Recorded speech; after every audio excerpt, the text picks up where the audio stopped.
Oh, we're ready to go on a side quest. Horizon Zero Dawn, let's go. It is really nice to see like all the awesome art. Even though there's one thing that I just noticed that I need to fix, and that is that some of them are like a bit scaled disproportionately. So I'm gonna have a look at that for next week. Because yeah, we want to do all the awesome work justice, right? Come on. Yeah, there's still a part of me that is honestly amazed by like the awesome art that like we do for like every team challenge. Like it's honestly still amazing to see them all just like lined up. It's freaking awesome. But yeah, welcome everybody. I hope everyone is doing well. Welcome Daniel, welcome Veer, welcome Sergio, hello Sandro, Victoria, Late. Good to see you all here. Haven't seen too much of the team art, but it looks cool from the little I've seen. I have my own little section going on here, right? These are all the team challenges that we've all done over the past couple of years, and it's actually awesome. Like, if I rotate my camera real quick. Come on. Doesn't that look amazing? Even with the stream lagging and stuttering, from what I can tell. God dang it. I guess this is going to be like a weekly occurrence from this point, huh? We'll deal with it.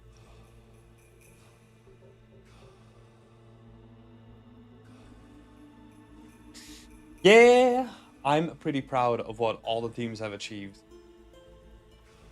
And we're getting close to the next one. Getting really close to the next one. It's going to be cool. Yeah, next month we have the signups happening, so that's going to be awesome.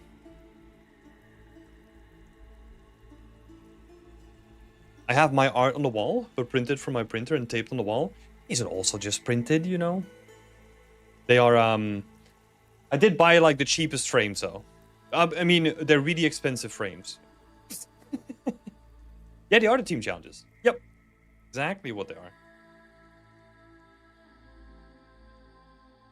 Yes, yes. Got sponsored by PE. Sweet hoodie, too. Yeah! It is. I've been wearing this hoodie for such a long time, man. Like, look at this. Like, the ends are fraying. Like, I've had this for, like, a couple of years now. Like, there's a hole in here, so don't look at it too closely, you know? Like, just look at... Ooh, nice. Yeah, it's awesome. Hello, MSArt. What style is the next one going to be? Realistic or stylized? We don't pick a style, actually.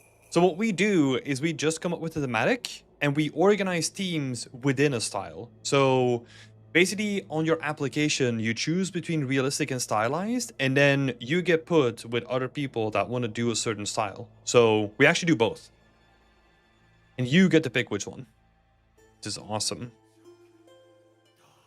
Been checking out some Paul Richards vlogs lately, and it's been super eye-opening stuff.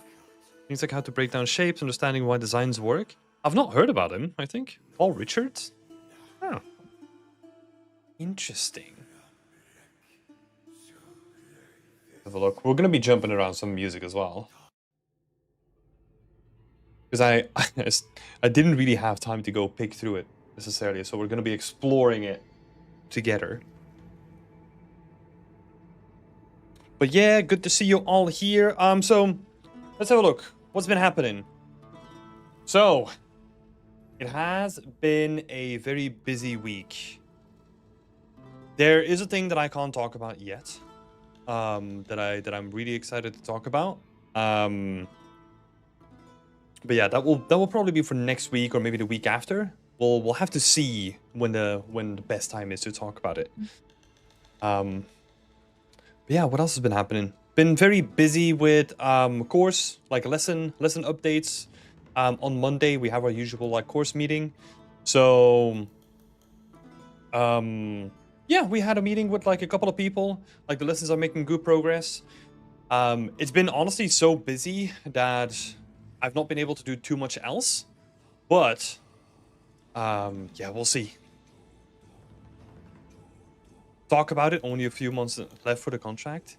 Oh my god. No, I'm not gonna break my NDA. No, never. Paul has done some Halo and Darksiders concept art. Ooh, okay, that's cool. I mean, Ellie, to go back to your remark that you have your art hanging on the wall, printed and taped on the wall, that's fine. I think that's also where I started, you know? You just, if you're proud of it, slap it on the wall. It'd be good. Also, this is the first time that I really like decorated my own room, because like previously it's always like, oh, well, I guess we're working here and then we're going to stay for 2 years. Then we have to pack everything up and then move somewhere else, right? It's like, this is the first time that I've actually decorated the room, which is quite nice. I do really like it. Spill the beans. No, never. You will find out soon. I promise. You will find out soon. But yeah, what else has been happening? Yeah, not too much lately. I've been relaxing in the evenings mostly, which is kind of weird. I'm kind of on a streak. Well, on a streak. Like I'm re-exploring some games. Re-exploring some games, playing a little bit of No Man's Sky, playing a little bit of Minecraft. I'm kind of diving into. I want to explore some exploration games, which I think we talked about last week as well. But I've been kind of going back to those kind of games, which I really like. But yeah, having to repack stuff seems super annoying. Yeah, it is. It is. That is why I think most people in the industry just pack really light and they don't really bother with like hanging up stuff, or I don't know, weirdly enough, like not focus too much on like making too many friends or something like that, you know, because it's all just temporary, you know? It's like, oh, this is going to be a contract, we're going to move on to the next thing. Which actually, I was listening to an interesting book from Jason Schreier, which the title eludes me, but I think it was his last book. Let me quickly double check. It was called Ruin and Recovery in the Video Games Industry, I think, if I remember correctly.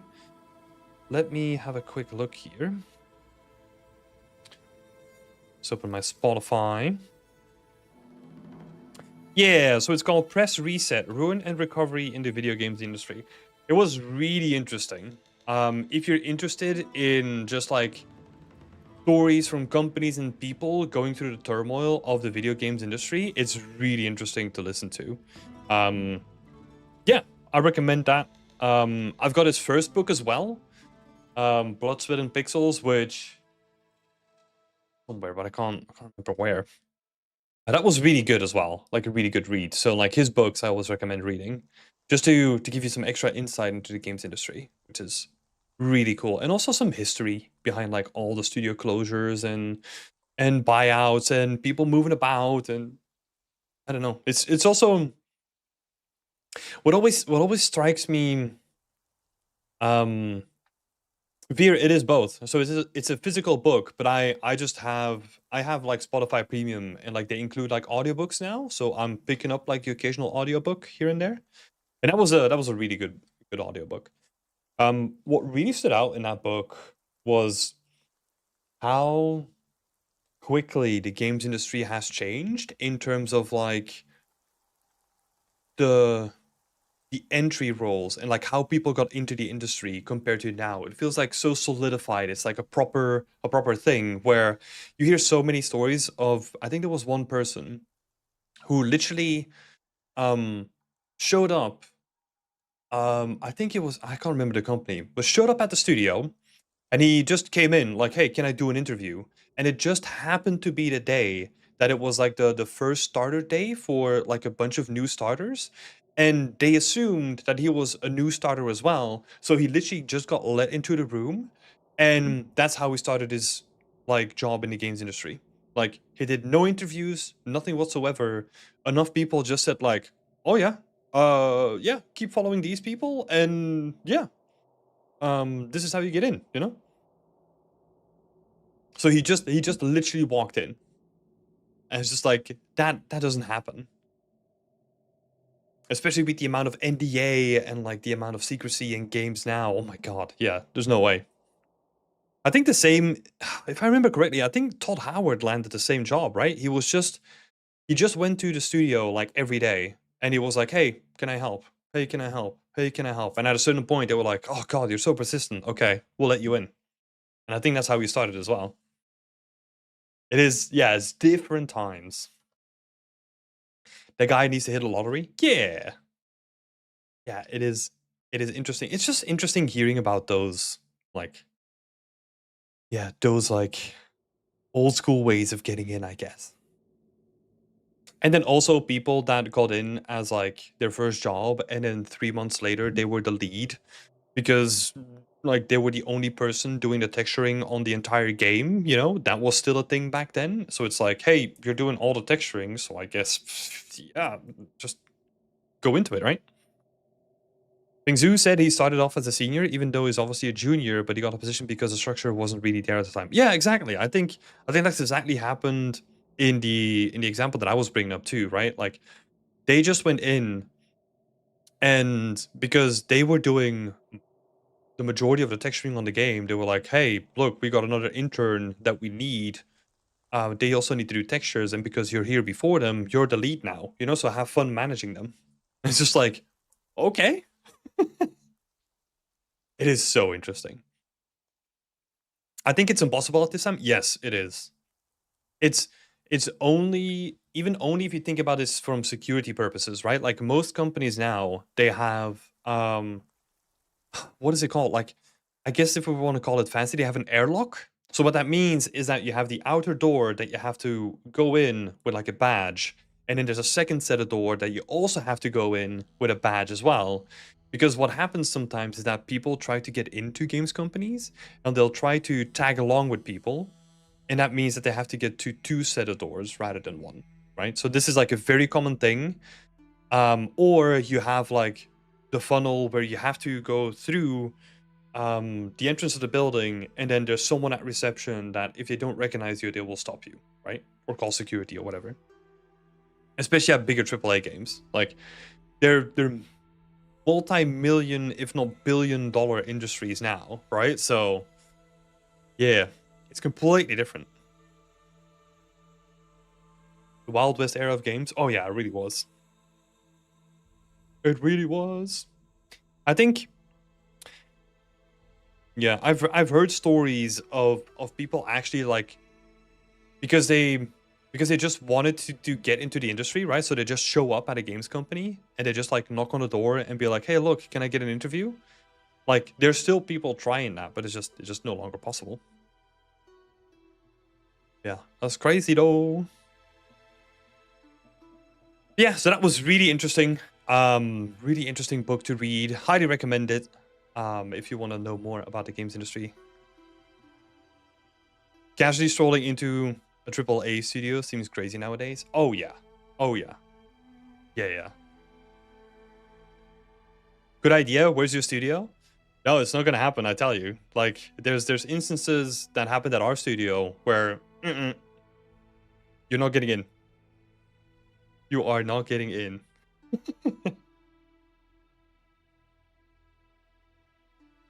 Yeah, but it's crazy. I mean, I can get it. I can get why people try. Yeah, unfortunately, times have changed. I think what might happen if you do this with like a smaller company, right? Like an indie company. I mean, you might get lucky and be able to walk in, but then it's so weird. Like, what do you do, right? Because I think in most cases you're mostly seen as, you know, yeah, it's like a perpetrator or something, right? Like you're trying to do something bad rather than like, oh, I'm just trying to come in for a job opportunity, you know? But yeah, I'm here to work. Now what? Yeah, exactly. Like how do you even go about that, right? Like you gotta be so good at schmoozing where you just like you like work your way into the company and talk to people and all that kind of stuff. I don't know. And if everyone was who's looking for work shows up, you get a whole crowd at the front door. Oh yeah. Oh yeah. Yeah, I think so. You gotta be a silver tongued devil. That's exactly it. Hello, Helena. It's been a while. How are you doing? You can always try an initial application. Yeah, yeah, yeah, for sure. But hey, sometimes, what is it? Like early bird catches the worm, or like the um fortune favors the brave or something like that. God, I can't remember the saying. Or the bold. It's been a while, got a job, so I'm doing good. Hell yeah. That's good to hear, Helena. Glad you're doing well. If you don't mind me asking, and if you don't mind me like asking in such a public way, like, where did you get a job? Be curious. Hello, Route 1. Yeah, we're gonna get into some feedback in just a minute.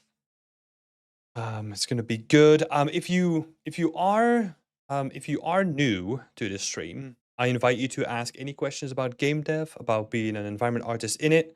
If you don't know who I am, I'm Thematic, and I'm a senior environment artist currently working at Playgrounds. I've been in this industry for 10 years, so this is basically my weekly opportunity to like help people out. So if you have any questions, feel free to ask them, and we can talk about it. And level artist at Fish Labs. Hope you're doing good too. Yeah, congratulations, Fish Labs. That's awesome. I feel like I've heard so many people that like were at Fish Labs and like went through it at a certain point, that it's like a touching point for so many people that I've worked with. So that's interesting.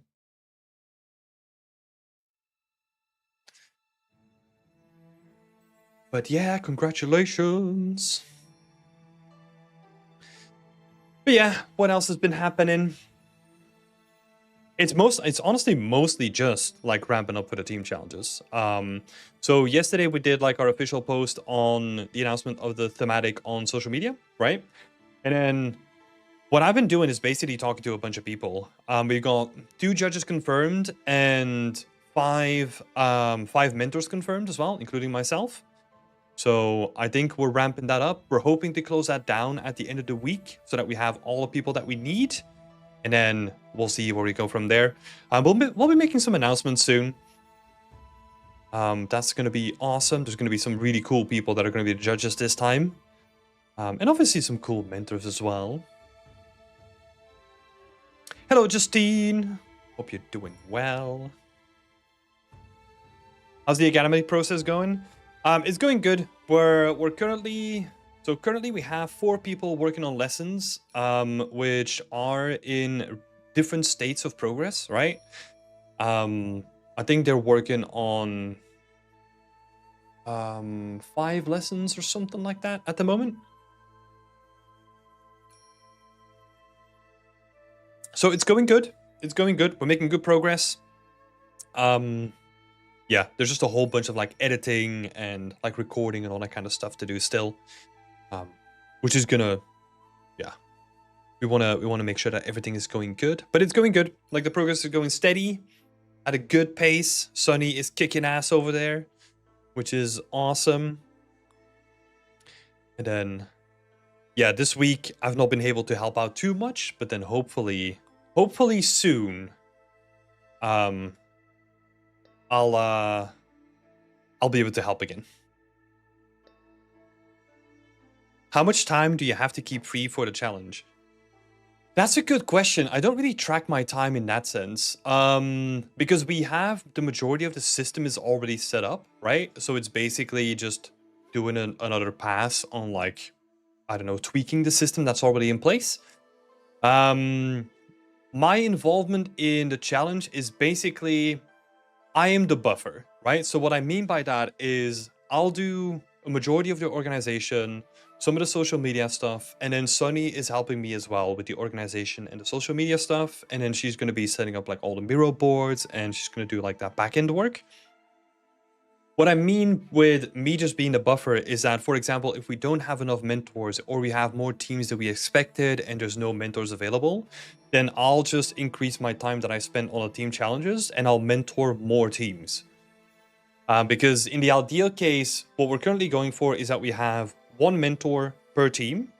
And then if we have, I don't know, we have, let's say, 15 teams, but we have only 12 mentors, that means that I'm going to be doing 3 teams and I'm going to be mentoring them. So that's the way that we kind of work, so that we have flexibility, but it comes out of my time rather than someone else's time. But yeah, all the systems in the meantime have kind of been set up, right? So for the majority, the busiest time is in the beginning when we have to go through everyone's portfolio and make sure that the applications are right and form the teams. And then there's a big pressure point at the end because we have the submissions of all the people. And then we have to collect all that data and organize it in a way and then throw it in a presentation, right? And at the same point, in the back end, the jury is also deciding on the winner, right? So we set up like a couple of mirror boards for them as they're voting, and as they're voting, we are building the presentation for the next day because we only have 24 hours between the final delivery and the final live stream. So that last weekend is always a bit chaotic. So it's just batten down the hatches and yeah, see that we can get everything thrown in there. But during the challenge, it's most of the time it's not that intensive. It's more just like keeping up with the teams, making sure that all the mentors are doing okay, making sure that we notify the mentors about like upcoming deadlines and all that kind of stuff. But for the most part, we have a lot of documentation for that setup to help. So yeah. How many challenges have there been before? That's a good question. I think, if I'm not mistaken, this is going to be the 15th one? Let's see. Let's make sure. It's the 14th one. So, Witch's Den is number 14 of all the challenges. So yeah, we've been running them not consistently, but like semi-consistently since 2020, I think.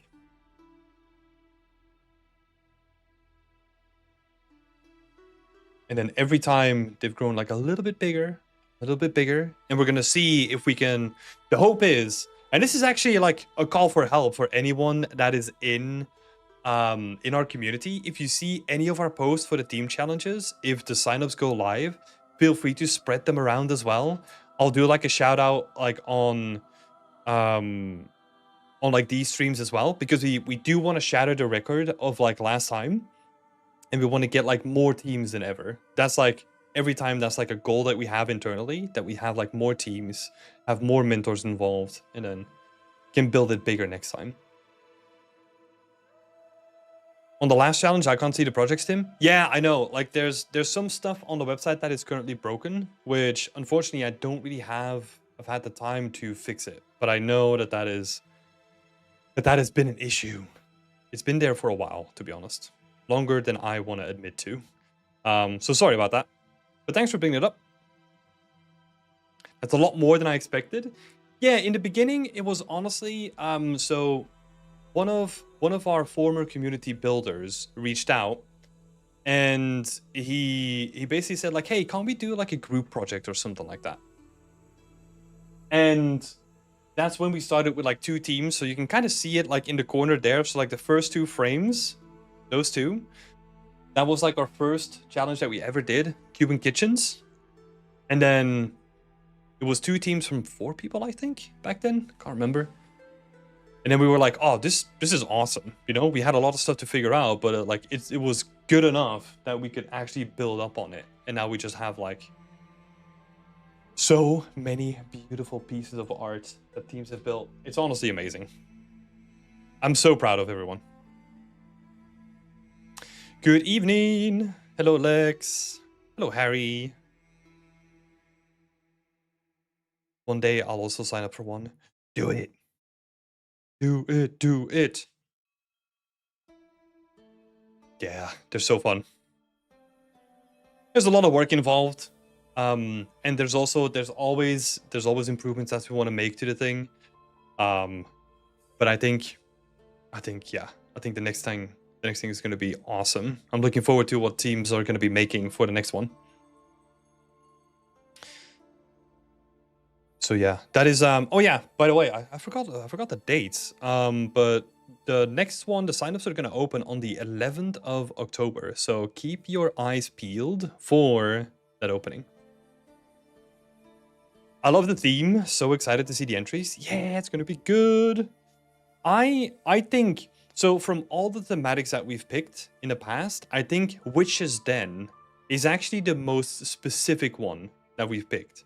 Well, apart from the one all the way in the beginning, where it was like literally Cuban kitchens, right? Witch's Den feels like a really specific one.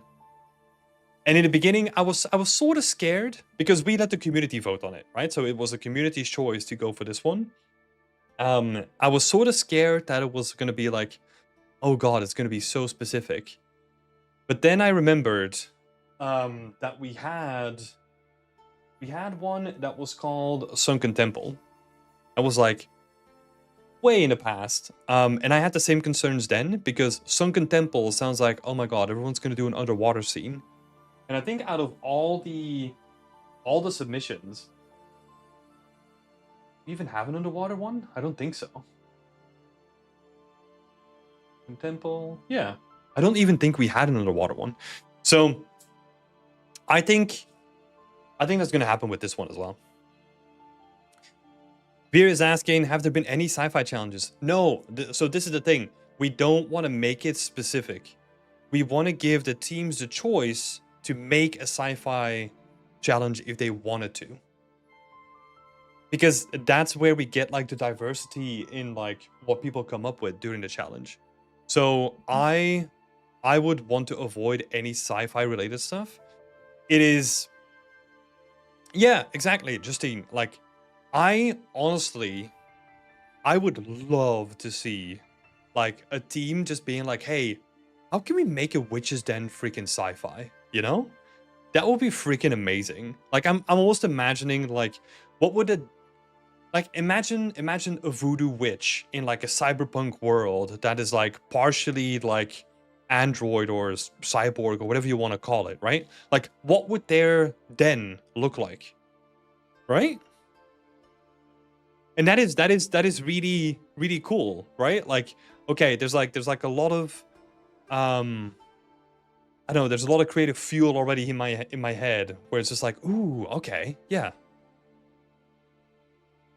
Doom the Dark Ages type sci-fi? Yeah, exactly, because even with sci-fi, right, there's so much stuff that you can do with that. You can go like very clean, almost like utopian sci-fi. You can also go the total opposite and go cyberpunk, very gritty sci-fi, right? Xenomorph style Witch Den? Exactly. You know, like you can come up with some like really interesting stuff. Witch's Den around Halloween. This is gonna be really cool timing. Yeah, yeah. I think honestly, I'm happy that the community voted on it. So I'm curious to see what's gonna happen. Half witch, half mech. Yeah. So the interesting thing is, because Burak said like that's gonna be me for real, like going crazy. The thing is, I feel like that's where it helps with having the team, because as a team you got to come up with a communal voice and a communal idea, right? So I feel like the really crazy stuff is going to be tempered down in a good way by having a team that is going to be like, ooh, okay, this is maybe too wacky, right? Let's turn it down a notch. Because sometimes what we end up with is we have so many crazy ideas that some of them like they spill over into the realm of being unrecognizable, and then we don't have a way to relate to it, right? Already have a concept design about it. If I get selected, I would love to share with them. Yay! We'll see. Yeah, the selection process is going to be intense, but it's going to be fun. Let's see. Were there more questions? Burak, you were saying, is it going to be 4 to 5 people for each, or will it change depending on the applications? No. So the way that we do it is we always pick 5 people per team, and then we scale the amount of teams depending on the amount of applications and if we can make good teams. Because what is for example has happened in previous ones is we have a very rudimentary grading system, right? So we have, I don't even know what we call it internally anymore, but it's basically like, oh, these people are like already in the industry, these people are like really good already, and then you have the people that are like barely at the edge, right? Let's call them beginner, I don't know, let's go with a star rating, right? So you have people 1 star, 2 star, and 3 stars, right? Where 3 stars is like the people that are really good. What we try to do is we try to combine people that are 3 stars with 2 people with 2 stars and then 2 people with 1 star. And we try to sort of look through all the applications and then we try to match those people together. That's our intent always. And then ideally what we have is we have enough people in our backlog or in what do we call it again? Like I think we literally call it our backlog. So the people that didn't get selected in the first round, but if people drop out because they didn't realize that they have to be a part of the community or whatever, then we can still filter them in by someone else coming in from the back catalog. You try to vary the ranges so everyone levels up together. Yeah, exactly. Exactly. Deputy Chief Whip. Hi, that's similar with how we do it at work too. Oh, okay. As in like in like the development cycle itself, where you just have like strike teams of like very experienced with like mids and then juniors. I guess that makes sense, right? Usually it kind of works out in a way where you have like 1 lead, 2 seniors, 3 mids. I mean, I guess that's the ideal situation. I don't think I've ever been in that situation myself, but because it always feels like it fluctuates so hard.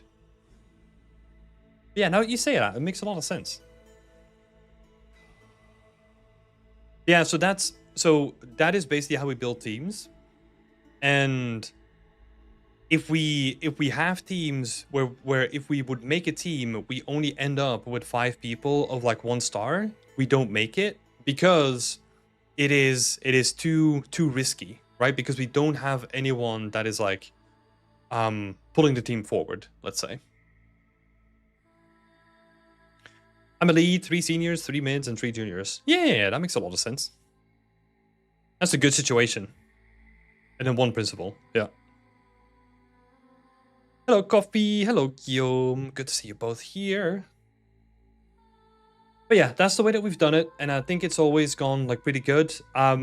What also helped recently is that we introduced like the mentors, right? Because we've had issues. We've had issues where, let's say, for example, if 1 person drops out, right, then we have to fill that void somehow, and sometimes we don't have a person that is experienced enough to fill that gap of the previous person, right? So that's where we have the mentors now. They can kind of like plug that gap if needed. With some advice, not with like actual on the floor like help. Such a good vibe tonight. Yeah.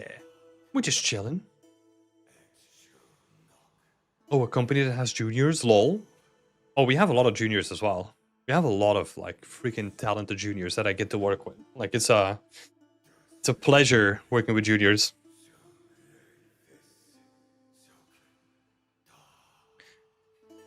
I looked through the last challenge submission, shows great quality. Yeah. Yeah, I'm honestly very proud. I mean, that's also why they're on the wall, right? Like, I'm honestly very proud of what all the teams produce. Yeah, really, really happy that we had, first of all, so many people applying, and then also so many people participating, right?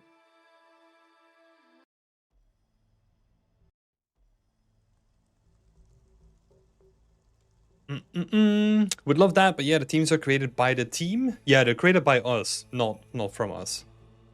This is something that we have been thinking about, and most of the time, what we end up with is that we don't have the time to implement the system because it has like a lot of potential fallout as well, right? Because let's look at the star example, right? What if we get an application of a full team where people are 1 star, let's say, right? They're all beginners, right? Because they're still competing in the same competition where we try to build like somewhat equal teams with people that are more experienced, right? So there's a lot of questions there when it comes to, do we then split those off and have like their own competition, but we're probably not going to have enough to make it like really interesting. There's like a bunch of stuff there. But it's definitely something that we're considering.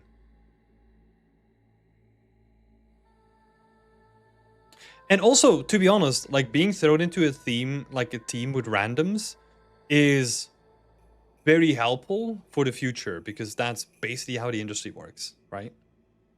And also, I do want to say, we have done those experiments before where people can pick their own teams, and those teams always fell apart.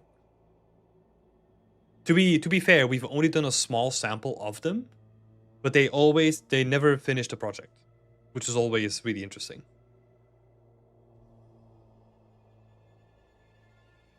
But I do want to experiment with that, though. I do really want to experiment with that.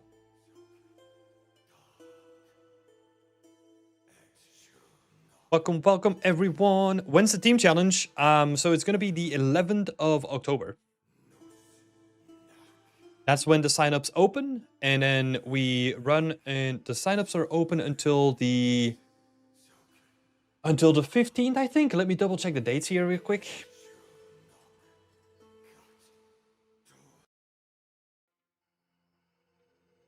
Some of this stuff on. Let's have a quick look here. Let's double check the dates before I get anything wrong. So yeah, 11th of October, signups open. 15th of October, the signups close. Then we take a couple of days to compile all the teams, and then we have the live stream, our kickoff.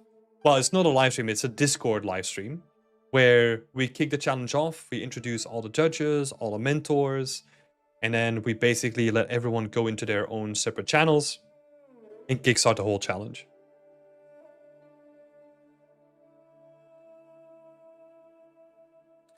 If I get in, I love to work with new people. Always nice to meet new people in the community and space. Oh, yeah.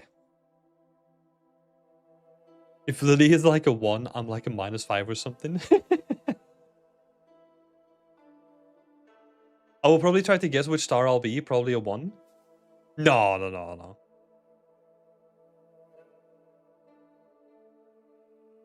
I'm just a junior. Yeah, but here's the thing though, right? Like, we don't tend to look at it in terms of like where you are in the industry, because we designed the team challenge as onboarding into the industry, right? That's the whole goal.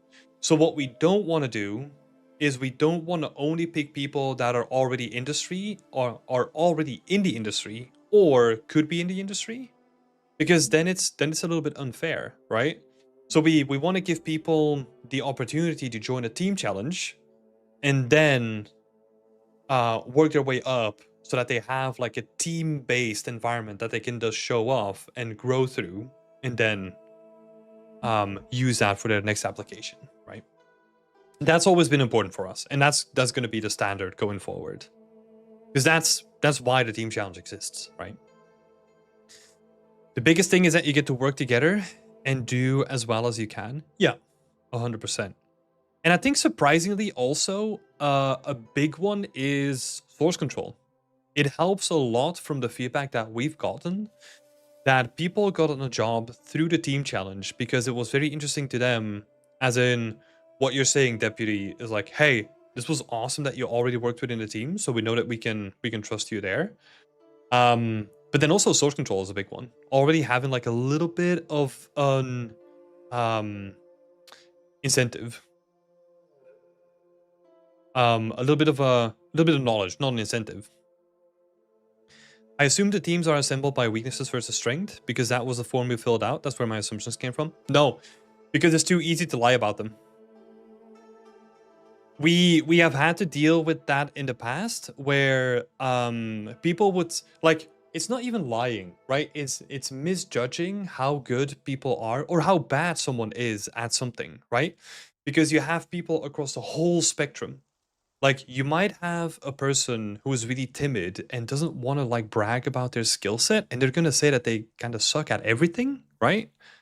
So then what do we do with that person? And then you have a person who does the opposite as well, where they might be like a bit more braggadocious and like really proud of what they do, even though they just started, right? So we have to we had to find a way to um kind of we had to find a way to not trust like the data that we got on that front.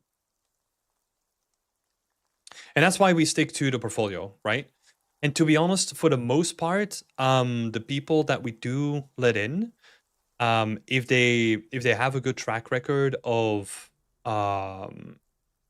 being in the community, how they interact with the community, or maybe even like how they interact within other communities, or if they worked with us before or something like that, that also filters in as well. What about analyzing portfolios? Too much work? We don't really care about too much work. We care about the quality of the work. But that's what we look at. I assume the people who join at least know how to create a full environment themselves. No, not a full environment, but we do expect them to be able to show that they can handle a prop at least. That's like our minimum standard. And then if they made a full environment or to show like storytelling, that's better, right? Like that's obviously a plus. What does happen is that sometimes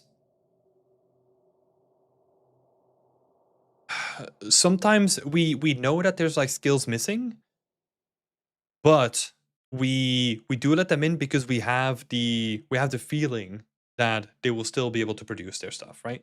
Because again, like we don't want to set the bar too high because we want to use this as like onboarding into the industry, right? So we can't put the bar that high that basically if you're already a junior, that's the only way that you get in. That would be unrealistic. But like Guillaume is saying, many different levels, skills, and personalities. Um, I definitely don't want to let people down, so I better not join. To be honest, I mean, that is an interesting concern, and I get where it comes from. But I think that's also the thing that makes you produce better work too, because you're gonna have to do that in the industry too, right? So that feeling is not gonna subside in like versus a team challenge or like an actual industry job.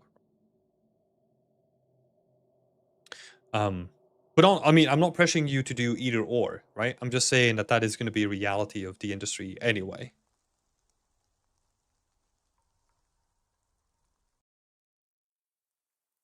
Du-du-du. Let's see. Got some good questions. Deputy Chief Whip is saying dealing with feedback is paramount. Yep, that's also a good one. I always like to see quality in small areas with a combination of attention to detail and storytelling. Yeah, exactly. That's sort of what we look for. But again, we have to put the bar a little bit higher, right? Not higher, lower. But that's sort of what we look at. Well, and sometimes it's really easy to see where you have a person who does like good quality, but then well, from what the outside looks like good quality, but then you start looking at it and you see that the normals are fucked up or that they miss like that attention to detail or something like that, right? Like if there's fundamentally something wrong with your understanding of how a workflow works, that's usually where we then say like, okay, no, we'll put them in the back catalog or we'll just like decline them for this one. That would be one of the parameters that we look at. I like the experience of working in a team of 3D artists, whatever their experience, but the emotional work is also something to consider. Oh yeah, I think that is the biggest challenge in a team challenge. It is how do you effectively communicate with each other? Like how do you also um how do you also like yeah, figure out a system that works for everyone, right? Because everyone kind of has their own system when they're working by themselves. But now because you're thrown into a team, then you already need to think about a system that's bigger than yourself, right? Like how many times do you meet up a week? How do you communicate? Like how do you get feedback? Like how do you do all that kind of stuff?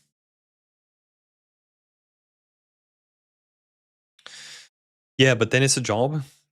I mean, yeah, that's fair enough. That is fair enough. I think I already answered this question, but just to make sure, like, do we have to prove something beside our portfolio? No, the portfolio is the only thing that you need to do. And there's going to be a couple of questions on the amount of work that you can put in and all that kind of stuff. This is leading into what Megval was asking earlier. So Megval was asking, what's the minimum amount of time you need to put in each week? I forget. We do have a minimum amount of time though. But I'm not sure. I'm pretty sure it was at least 10 hours a week, I think.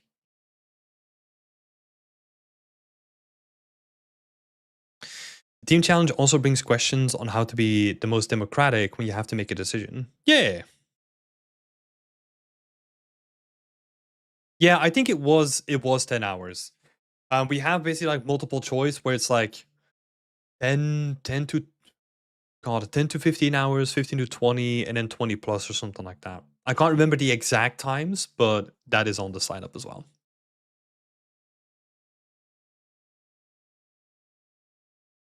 The mirrors from last year, they were good. Yeah, Sunny did an amazing job with them, setting them up. Really excited to participate, Renan. Yes, I'm really curious to see what people are going to make. Um, let's have a look. We have to get into some feedback though. So let's have a look at some final questions and then we're going to be moving into some feedback. Toa was asking, how do you make sure everything is the right scale when modeling assets? I always have trouble figuring out how to be consistent with size when there's no object variety in the scene. The only thing that matters is real world scale. Whenever you're modeling something, that's why we have references and we need to figure out like how tall something is in real life. And everything in your scene has to be real world scale because if you have good references and you kind of know like an approximate scale of everything in your scene, then it becomes way easier to then also build things in relation to each other, right? Let's say you have a scene full of stuff, but then you can't find the dimensions of one asset in your scene. You can then just by comparing it like with the other stuff in your scene, you can kind of deduct that it roughly has like these dimensions, right? Or even compare it to the size of your main character, right? That's also very common to use like your human size, which is usually like 1.8 meters, as like a scale reference for anything else. Because, for example, if you know that what could it be? If you know that like a door frame is like roughly like 1.5 people, right? Let's say that is the size of our door frame in our game. Then, if you know that like if you then know that like a different prop is only like half the door, then we can relate that to each other in that way, right?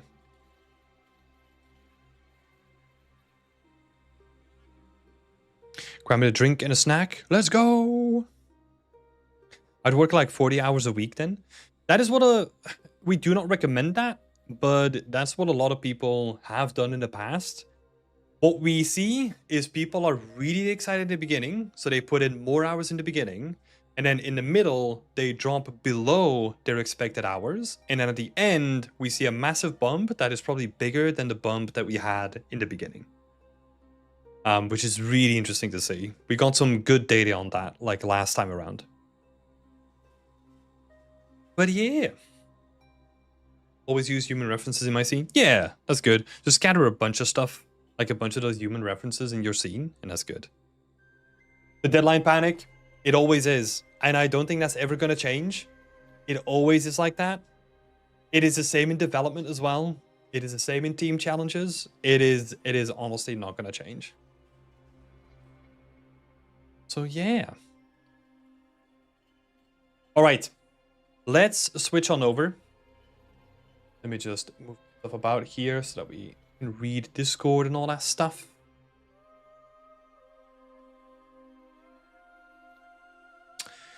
Let's look at the work in progress. And let's switch on over. Like I was saying before, if you still have any questions, feel free to keep asking those questions, and then we can kind of weave them in as we go through all the feedback here. For people who know how this works, feel free to raise your hand or type anything in the chat. And then we can do it in that order, and then we'll do it like random afterwards.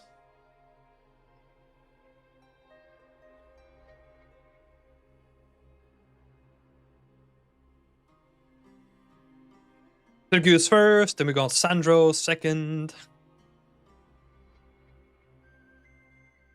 Sounds good. Feels we're not getting feedback. Yeah, I thought something went wrong. I had to double check like the automation that I use. I was like, wait, did something go wrong? Why is Neckfile not in here? But I still appreciate you being here, man.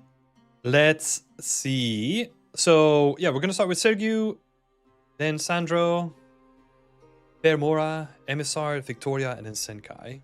Cool. Right, let's give you a soft then. Let's start with... Sergiu. So the main question here is, do you feel like it gets too repetitive across all the buildings? We're talking about like all the bricks, right? On each individual building, it shouldn't be an issue, as I will add decals, posters, and all that kind of stuff in the concept to add more variety. It's weird. You kind of answered your own question with that, right? Because it is too repetitive now. Because with any tileable, if you use them across a big enough surface, you're always gonna have to do work to then blend it in with the other surfaces, right? So in that sense, it is kind of expected. It's kind of expected that it is gonna be repetitive at this point, right? So we can completely just disregard that, and this kind of goes to what we said last time, right? Where it is just about going through the motions and creatively adapting whenever it's needed, right? So yeah, the brick repetition is currently too much, for sure. And I wrote down that like you need to figure out the scale first, right? So if we know that scale is correct of the bricks, right? Because we don't want to scale them up to remove repetition, because then we're changing the proportions of everything in the scene, right? Because bricks are so recognizable, we kind of know the scale of them intuitively. But if the scale is correct, then we have to solve the tiling in a different way. And we can have we have a couple of options here. The first thing that I would do is use like vertex paint or some sort of like random mask. You could even use like a world mask, right? Where no matter where it is in the world, it's going to have like a different tileable. Let's say it's going to be blending between the base tileable and like a variation of that base tileable. If we then have like a world-based mask, that is already going to do a lot of work, right?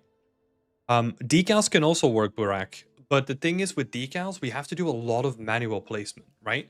So the way that I'm always thinking about it is I want to go for the broadest solution that is going to be applicable to the entire surface. And then we can drill down into more specific solutions that might require us to go like more in depth, right? So in this case, if we were to break that down, let's say the first solution would be like a world-based mask, right? If we want to do that, this is optional. I mean, everything is really optional in game art. But number two would then be vertex paint, right? Because this vertex paint gives us more options. And then we go more into like the hand play stuff, right?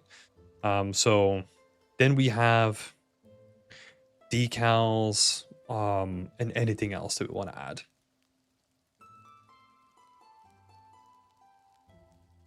How does the brick scale feel right now?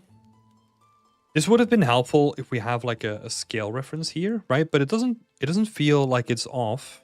Like if we imagine, what is a good place to be? Because I know that these windows are going to be large, right?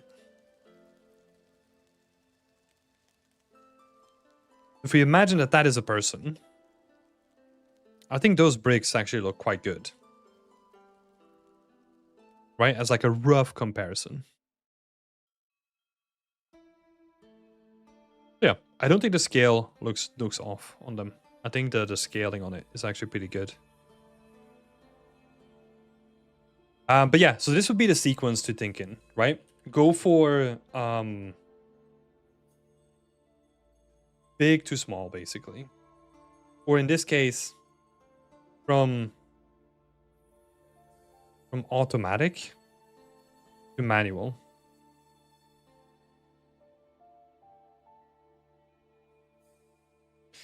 Feels like an old Amsterdam house brick, quite small. That Holland style brick is yeah, we're getting pretty accurate with the dimensions, right? I do want to throw this out here. We're still artists, right? This is an eternal conversation. We have the same conversation every couple of years between how metallic works, right? Where if you talk to a tech artist, they're like, no, it's gonna be white or black. There's no in between because that leads to I don't know, like non-PBR values, right? And then an artist comes in and it's like, yeah, but what if I have like a little bit of dust over my metallic surface? You know, how do we deal with that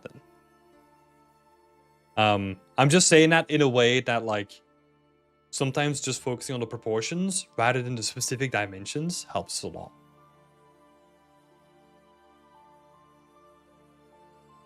Because it doesn't have to be perfect, right? It's almost like it has to be built in such a way that a normal person can look at it and like, cool, that looks great. That's for the most part what we care about. With that breakup, it should be fine. Yeah, this sort of stuff always comes down to breakup, right? So if we have like a big surface like this, if you have like spots where you break it up with like a second variation, and then you start placing decals of like leakage and stuff on top of it, that's where we get some like real magic to happen, right? And then we just layer it up. We just layer it up. And that's why I'm saying like we can use all of this in conjunction. We don't have to do the first one. You could just do like vertex paint and decals. Because yeah, this solution here becomes really interesting if you're doing anything that's like world sized, right? Not necessarily a scene like this, but if we're talking about worlds, you don't want to be like vertex painting like entire towns because that's going to be boring real quick. But yeah.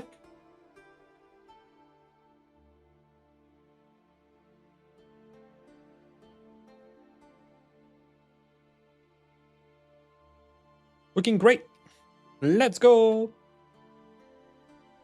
I think the beauty is hidden in imperfections. Oh yeah, like I think that's what 3D just is, right?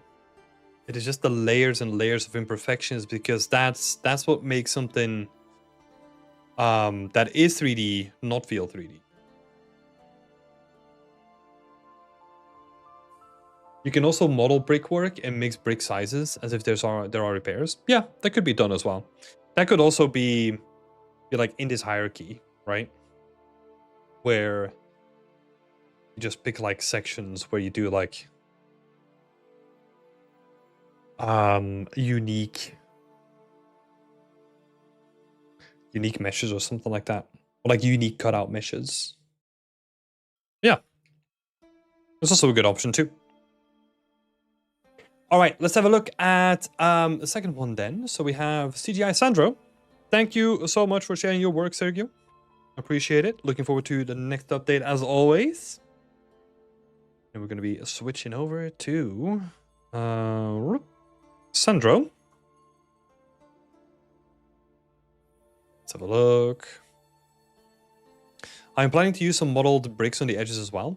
Yeah, I think that's usually the place that it's good, right? Because it is used in a way to accentuate the silhouette, right? And that is usually, if you want to put in your work, that is usually a good way to look about it. It's either you put your work in the focal point or you put it on silhouettes, because those are the things that are going to be standing out, right? I know we're talking very general terms, but that's usually where it's good to like find or like focus on. Yeah, and thanks for the additional comments, Deputy. That's awesome. Cool, let's have a look here. Let me go to the Discord.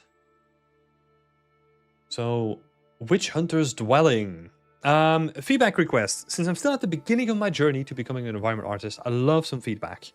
First of all, great stuff. Welcome on your journey as an environment artist. And I think welcome to the community as well. Yeah, because you are new.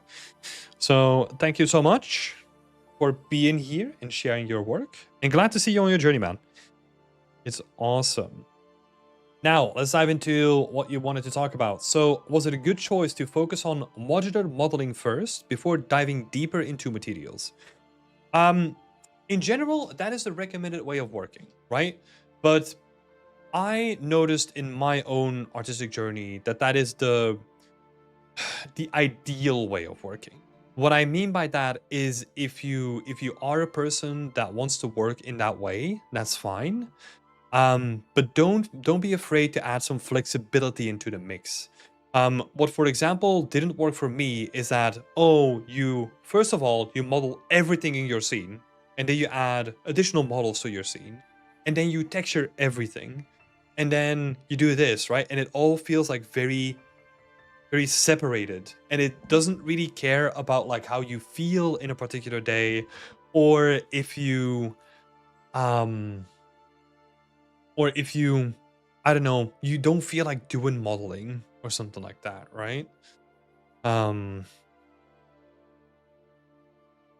I have one wildcard thing to say. Sketching over or painting over is so valuable. Yeah, I think so too. Is there something else that I can do better here, Deputy? I'm curious. I'm always open to improve here as well. In the meantime, what I was gonna say, yeah, so we have like the very sterile approach, right? Where it's like you do the modeling first, we do the texturing, blah blah blah, and it feels like super separated. Where sometimes I don't want to work that way, and maybe sometimes you don't want to work that way either.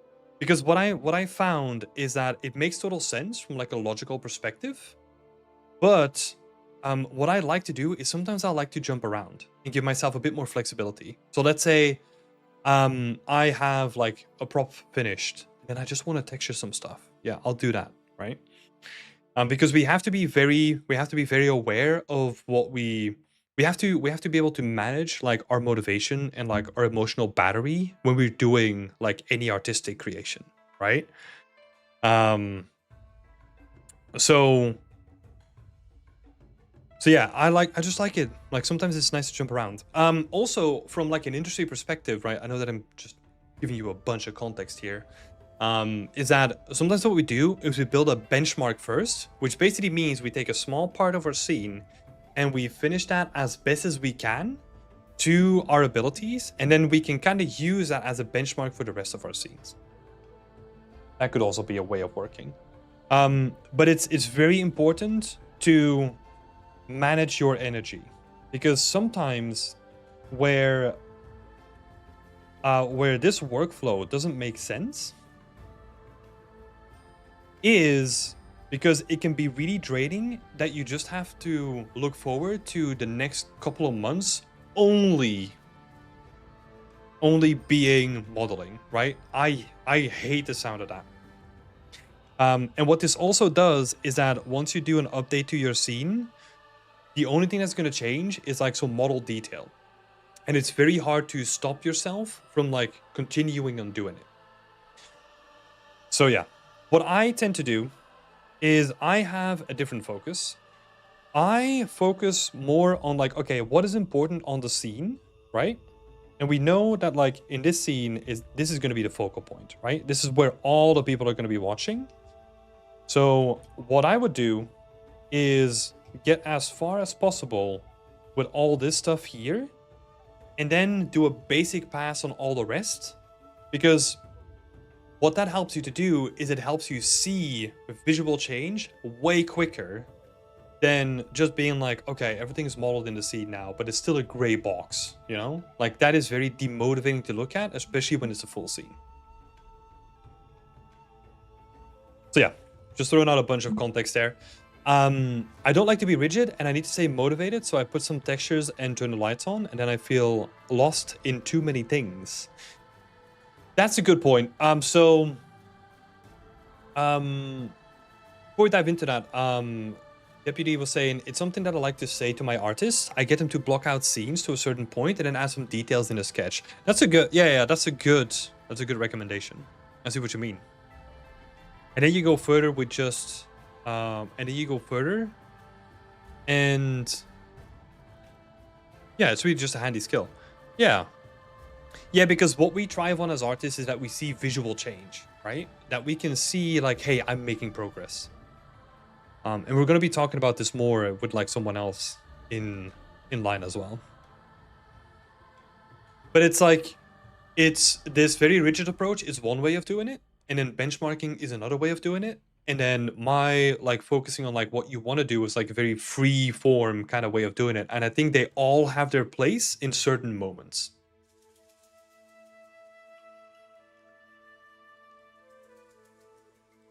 Yeah, just sketching over an image would save so much time. I'm gonna start doing it. Yep.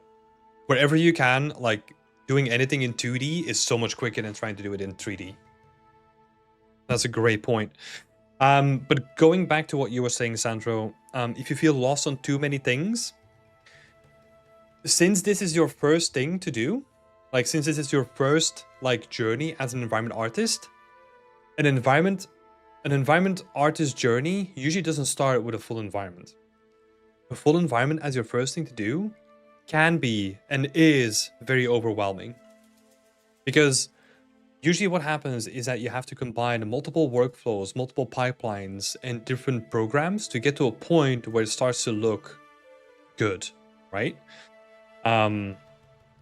Which is totally fine, right? And I think what you've done here already looks like really, really good, especially if you just started your journey out. So I can see that the ambition is there, but sometimes we have to temper that ambition with just downsizing the project to be easier for us to then fulfill, right?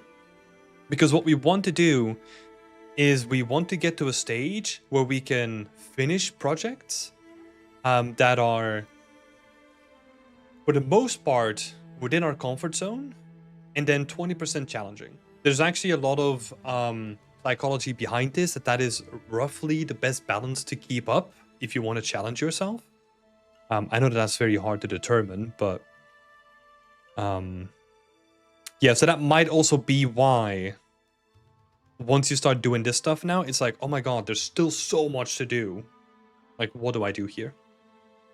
The good thing is what we can do is just say like, hey, look, if this is the focus of our scene, right? Why don't we just do only this, right? We shrink it down to like a certain area that seems really feasible. And then once we've done that area, then we can open it up again and we can see if we still want to do the rest of the scene.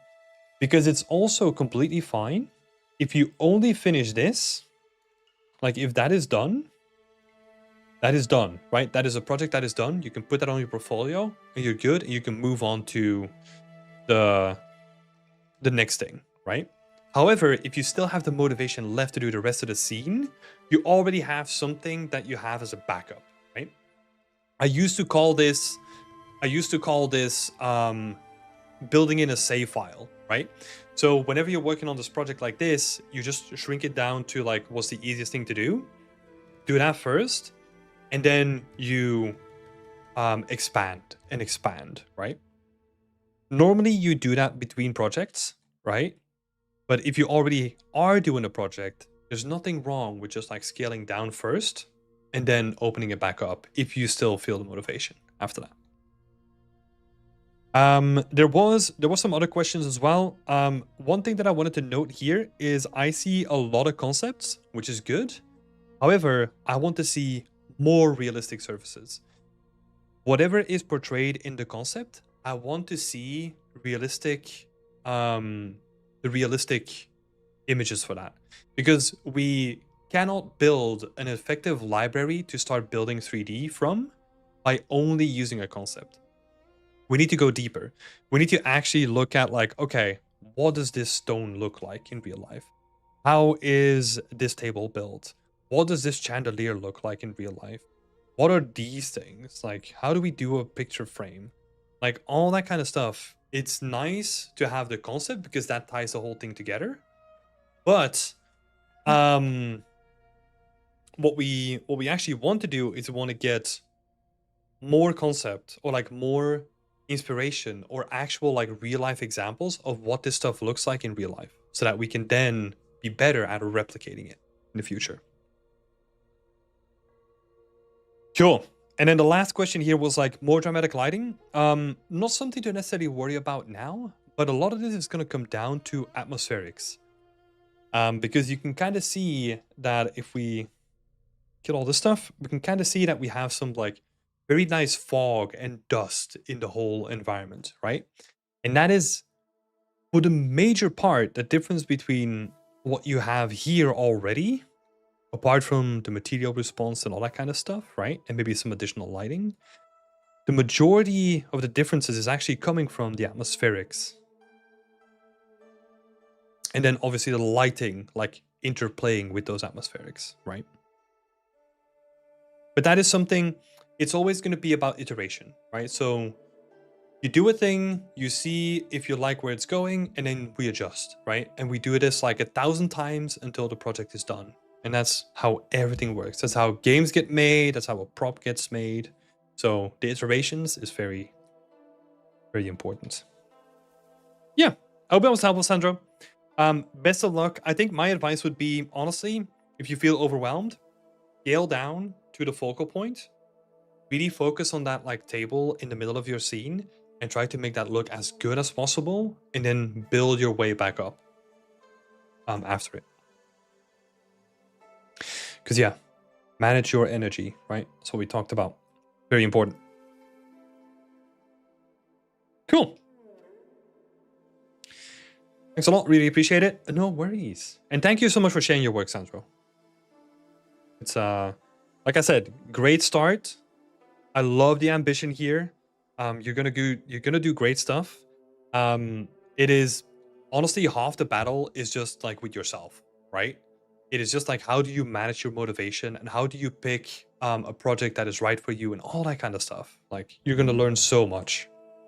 So yeah, best of luck, and yeah, feel free to tag me again next week and we can talk about it some more.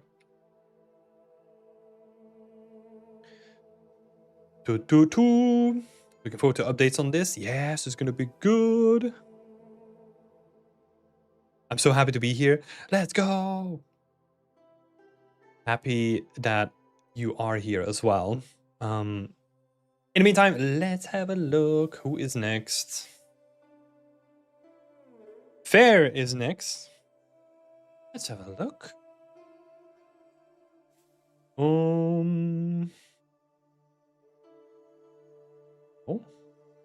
Oh god, you might be in here. There we go. I have not added any comments to this yet. We're going to this blind. Let's have a look. So Fair is asking 2 questions. I still need to create the contrast on the ground. Do you still recommend going for the kit bash plants? Or maybe something more specific like a fern? I've attached an image of a quick group of plants I made in Blender. Is this the kind of shape you had in mind for the kit bash? References of moss is used in Wayfinder. Something like this can definitely work if we're... Oh, I should have grabbed the concept again.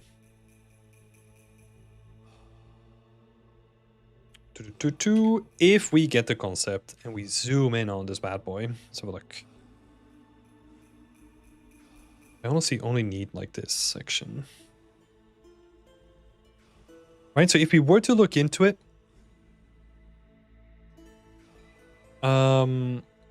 it looks like that can work, but like what we maybe want is we honestly want something that is just more those shapes, right? It's almost like, oh god. It's almost like we just want something that is a little bit more full, so that it has a bigger density, right? Compared to what you made, because the only thing that I'm sort of not worried, but like hesitant about is like how quickly they turn into like these mini stalks, where the rest of your scene is like this beautiful, stylized, chunky kind of feel, right? And it might not match the style that you want to go for. That's the only thing. Like maybe going, like just keeping it like pretty chunky.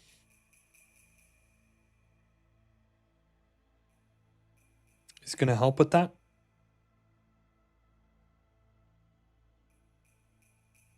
Gonna make it more bulky.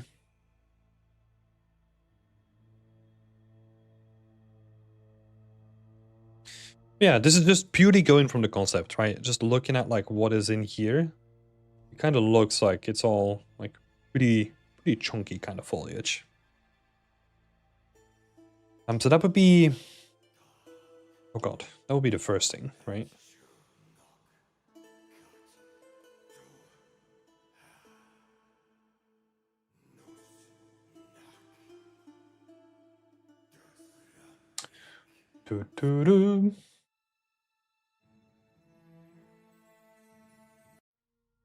Let's do this for a minute.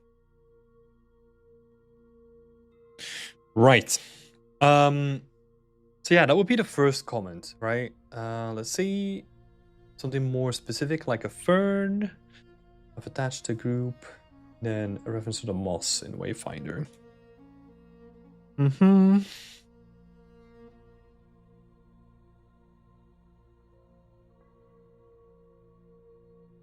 Love dioramas. Oh, dioramas are so nice to look at. I don't think the fern is a bad idea, to be honest. What we could maybe do is, yeah. I mean, does it need a fern? I don't think it necessarily needs a fern either. I think what we need to focus on is just making the shapes like a bit more chunky, you know? I know that I keep saying this word, but I'm just literally thinking about like scaling them up and making it so that they're more dominant in the scene, right? And we can apply that to like the mushrooms. We can almost give them like, you know, I almost want to see like some pretty chunky mushrooms on here rather than the ones that we have now. I mean, there's nothing wrong with the ones that you have now, right? It's just like scaling them up by like twice the size or something like that is all you need, really. So that they stand out a little bit more. And then we can do the same thing with the grass on here as well, right? So that we have like some of that like silhouette like really poking through. The scale of the mushrooms has been a problem for me. How do you mean? Just in terms of determining how big they need to be? Or you don't know how to scale them properly? Because sometimes I think with a style like this, it is more about like how, yeah, just like how, I kind of want to say chunky again, but it feels like I'm overusing the word. It's more about shape language, really, right? Is if you look at this and we try to break it down in shapes, say thick. Oh my god, yeah, thanks. It's more about the shape language, really, right? Because we have something that is like pretty angular here, right? And then if we have the silhouette breakup with like some rounded shapes, that in combination always looks like pretty nice, right? Because again, with the trees, you kind of have like some like really angular shapes coming in, and then those rounded shapes, they kind of help. Like they would be way too big. The first thing that I'll ask is, have you tried it? Unrealistic in the relationship with my human figure at the left. But I think that's the beauty about doing something stylized, right? It is exaggerating the proportions that we're used to in real life.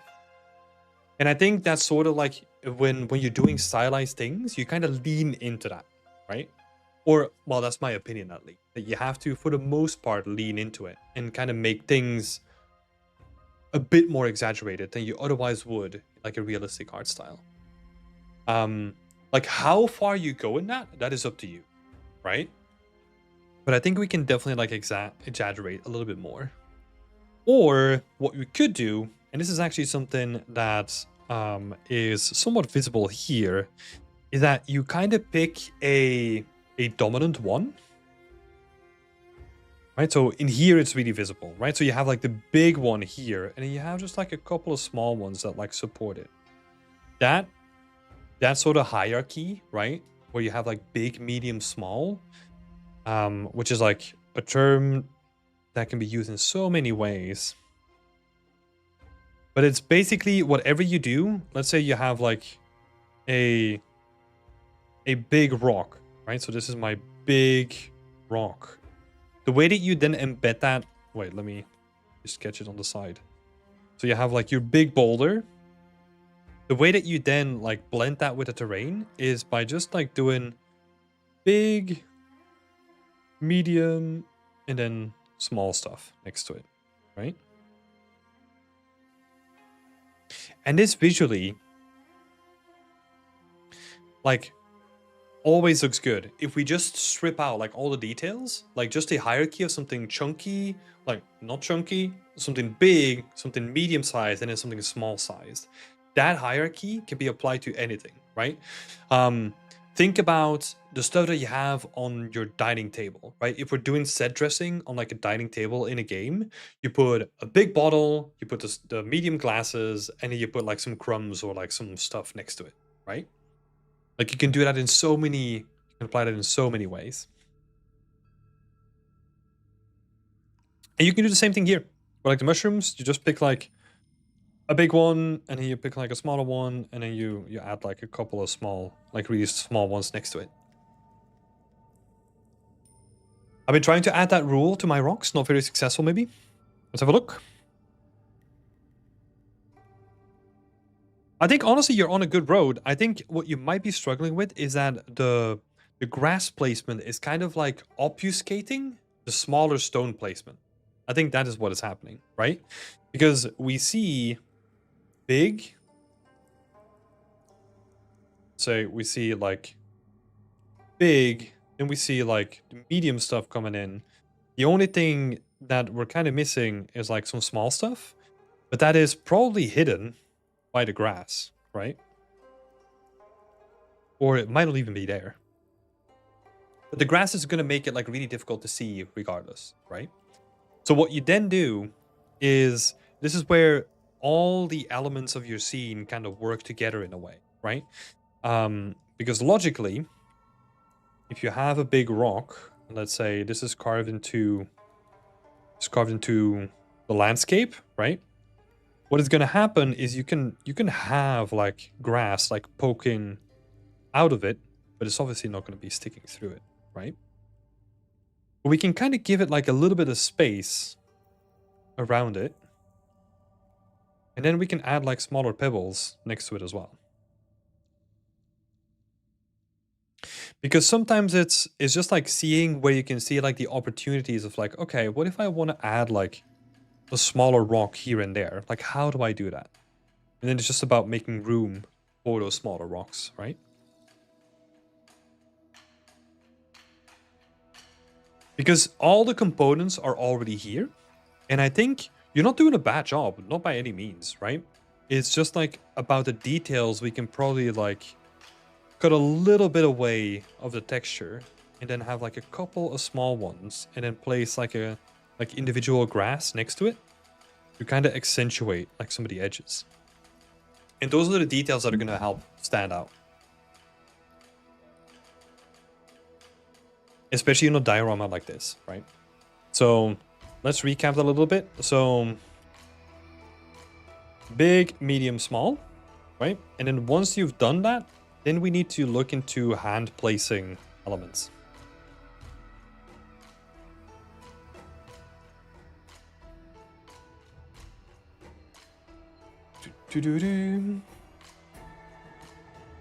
Yeah, you're doing good. You're doing good. This takes a while for this to like really click in different contexts as well, right? You can kind of see the same thing happening here in the concept, right? This is almost like your generic like grass.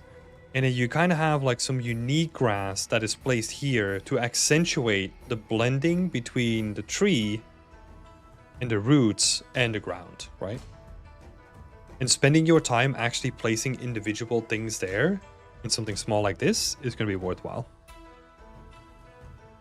Cool. Let's have a look at your second question. Oh, any general recommendations of what to improve? I feel like we kind of went through like a bunch of them already.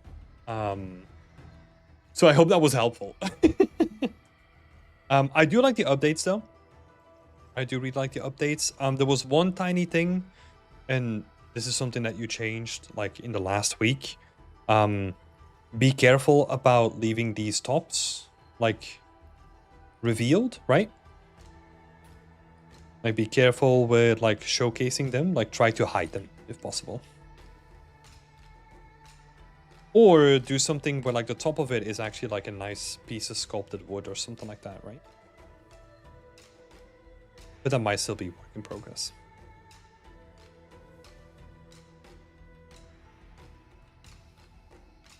Hello, Zoe. Welcome, welcome. How are you doing? But yeah, great progress though. Great progress. It was like that in the concept. You think I should hide them from the top? Let's have a look.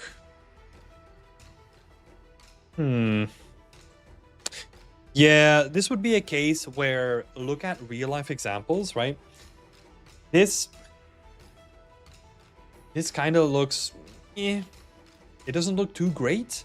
I feel like in the concept that they kind of can get away with it because the shape is a little bit more expressive, right? So if we then turn it into a stylized shape, maybe that could work.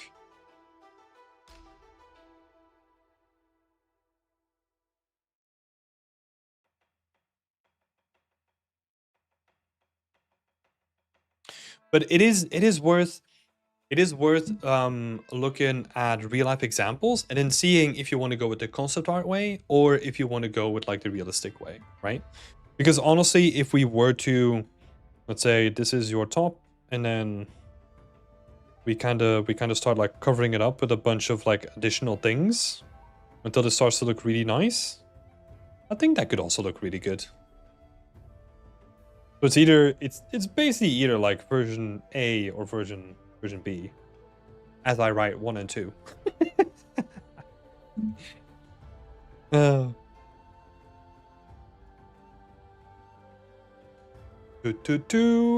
Not a question, but I'm not sure if I really like the bluish color on the whole tree. I've attached the recolored version. It has less contrast, yes, but it also feels less distracting. Oh, I see. I didn't even include that in here.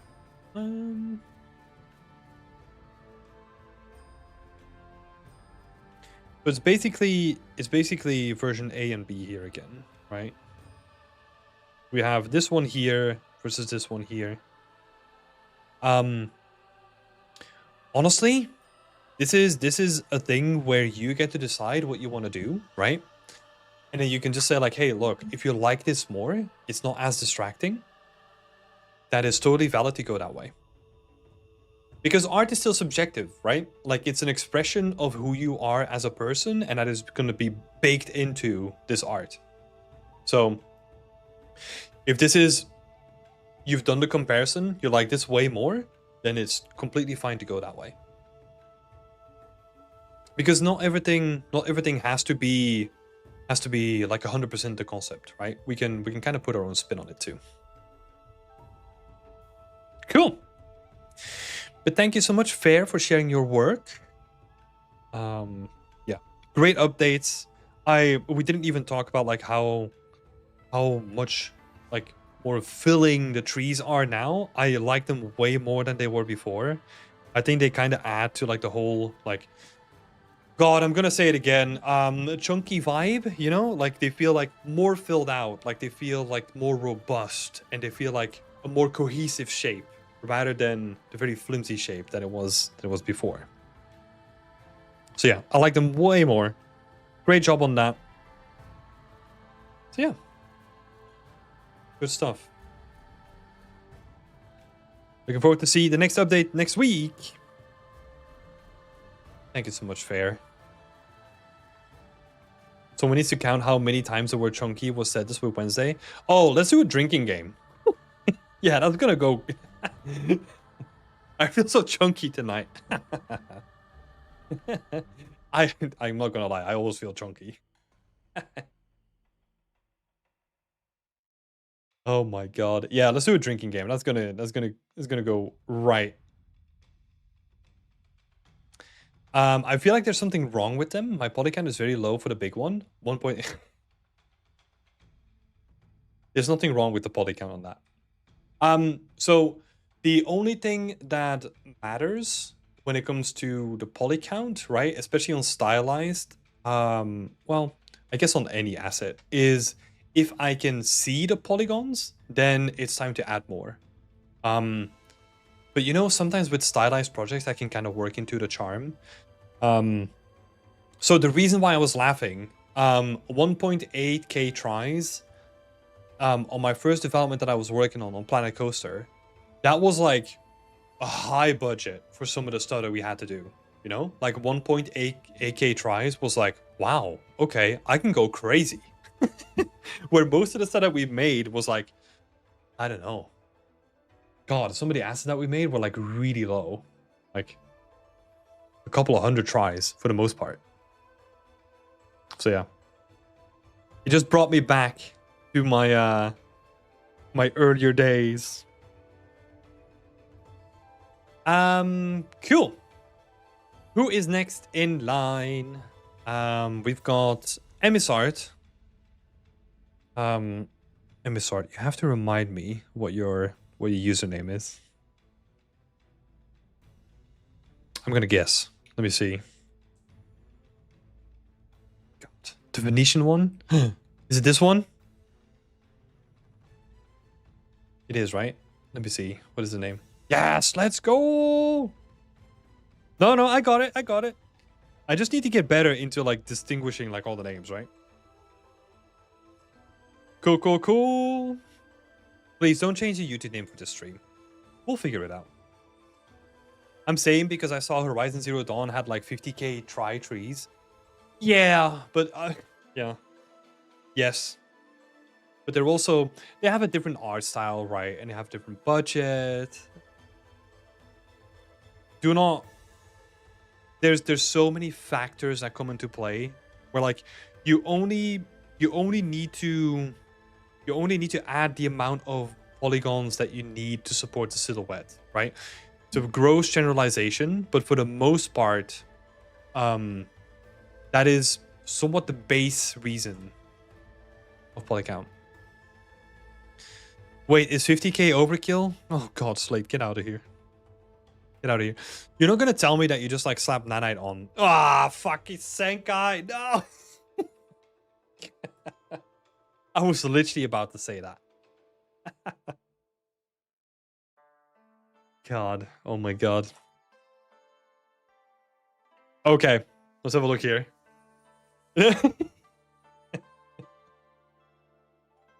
Right. Nanite makes me sad. Oh my god, the only thing spoken by Scott tonight. Nanite makes me sad. Good to see you, Scott. Oh god. Cool. So let's have a look here. Questions. Should I add RGB masking or vertex painting to some of my architectural elements, such as the pillars? I'm unsure if the time investment is worth it. So purely time investment, vertex painting is going to cost you nothing, and you can honestly do it like in a very cheap way. RGB masking, it's probably not going to be worth it. What I would do in terms of if you think that you're missing details, the way that I would always go about it, because it's the simplest way of adding stuff, is vertex paint.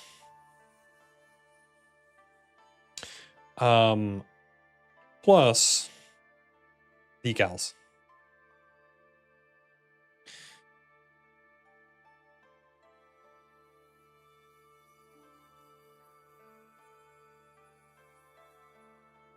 Can't truly vertex paint with nanite either. Truly a monster. God, yeah. Did they? But they solved that well. They had a solution for that, right? Don't they have like texture painting now, which is supposed to be like vertex painting, but for nanite? I guess it's still storing it in like a texture somewhere then, but you can paint using the virtual texture thing, yeah. Yeah, I'm asking because I also don't know. I only did it like once, and I was like, oh, I guess they added this, and then just like, okay, removed it. The music of the stream actually really suits the piece right now. Yeah, I really like this song. It's called House of the Moon. I did add a decal pass, but it's all kind of drowned by the night lighting. Rip. Well, there's a really easy fix to that, right? Like if you can't see the decals, then that just means that you need to exaggerate the decals more. Like either by scaling them up or making them harsher in their contrast or whatever, right? That should be like a relatively easy thing to fix. Out of like all the options. But if you've already done decals, then we're gonna scratch this and then vertex paint. You can literally set up like a vertex paint like shader in I don't know, a couple of minutes, right? The thing that's gonna take like most of the time is just like additional textures. What you could do is you could take your base texture and then recolor it, or maybe add a mask on top of it or something like that, right? To be really cheeky about it. But honestly, just yeah, let's say you don't actually add. You don't add a new texture, but you basically just take let's see what we have available. It's kind of hard to see, right? Well, let's see, we take this texture.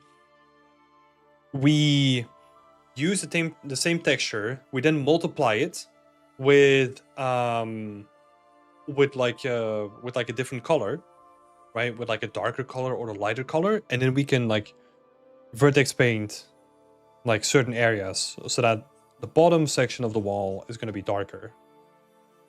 There's some really quick stuff that you can do with like pre-existing things that you've already made that can make a big difference. So that would be worth a try. Yeah, like these decals, for example, you can easily like scale them up by twice the size and kind of have them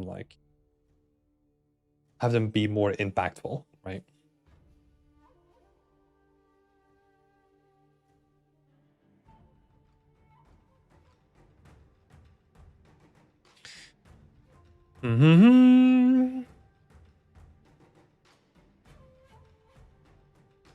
So yeah, I mean, all the things that you have already are good, right? You're asking, should I be bolder with surface variation, or am I overthinking things for no reason? I guess what I'm trying to ask is, do you feel like the scene would benefit from bolder surface dirt and grime? Yeah, in general, I think so. Like, at least where like surfaces make contact with each other, right? Corners, like ledges, all that kind of stuff. Having a pass on those, that would be good. And that can still be a combination of the vertex paint with the decals, but then go big with them, you know? In general, a tip that I can give to anyone is you want to go extreme first and then scale things down, because if you have to do it the opposite way, you're going to be spending a bunch more time. So this is what I tend to do as well. Like if I'm with anything, right? If I'm trying to test out proportions, I'll scale it up by 3 times and then see like, ooh, yeah, this is way too big, and then go back down if I need it. I'm not going to scale it up by like 10% and another 10% because that takes too many iterations, right?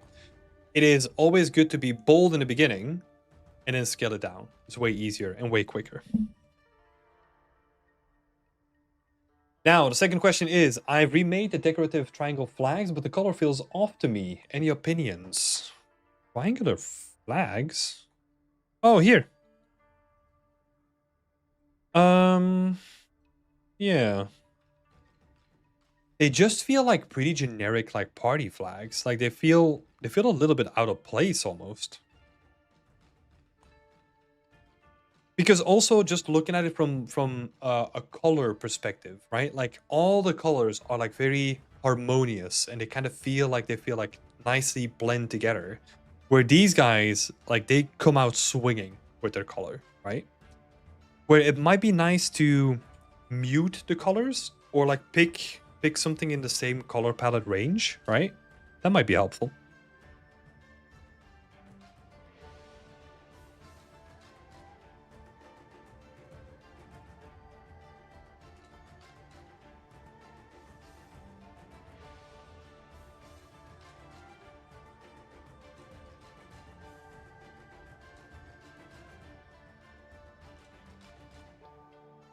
Yeah. You've got a good sense of artistic direction, right? Like whenever you notice these things where you're like, I have a question about this, what I would always do is do like a couple of iterations, or at least try to play around with them and see what works. Again, be bold and then simplify it later, right? Maybe try fastening them up a bit. Yeah. Like it kind of, like you can use these sort of assets as an additional storytelling element, um as an additional storytelling element, as like what kind of scene is this, right? Is this like a very noble scene? Is this like a very, or like, let's say a very fancy scene, or is this like a very, I don't know, a very common scene, right? Like, and those bunting can help with that. I don't see them popping out as much as is. Yeah, I'm not worried about them popping out in terms of like grabbing attention. I'm more talking about it from like a color scene consistency.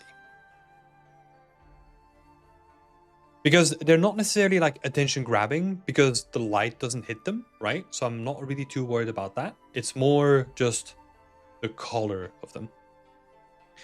I think purple tones would be nice. Yeah, I feel like purple-ish, maybe. I don't know. It's something to play around with. Purple could definitely work.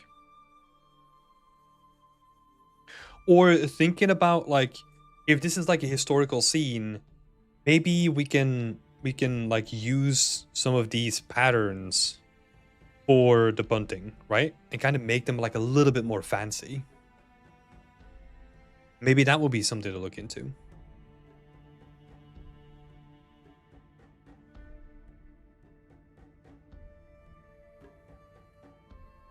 See, that's also a good thing to. That's kind of what I was gonna go for. Yeah, that sounds good. That sounds good. I love that, like, my overpaint is literally just like the top right corner. So let me just add something here, you know?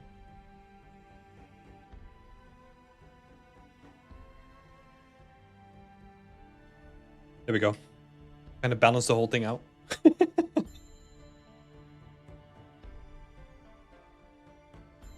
Hey, Kaio! Finally had some time to come to the live stream. Good evening. Good evening. Hope you're doing well, buddy. Yay! Thanks again. No worries. No worries. A great little scene. Love what you're doing with it.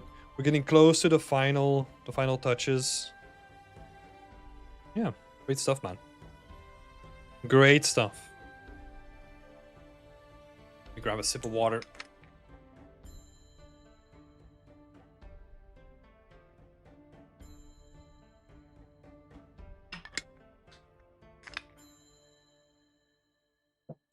All right.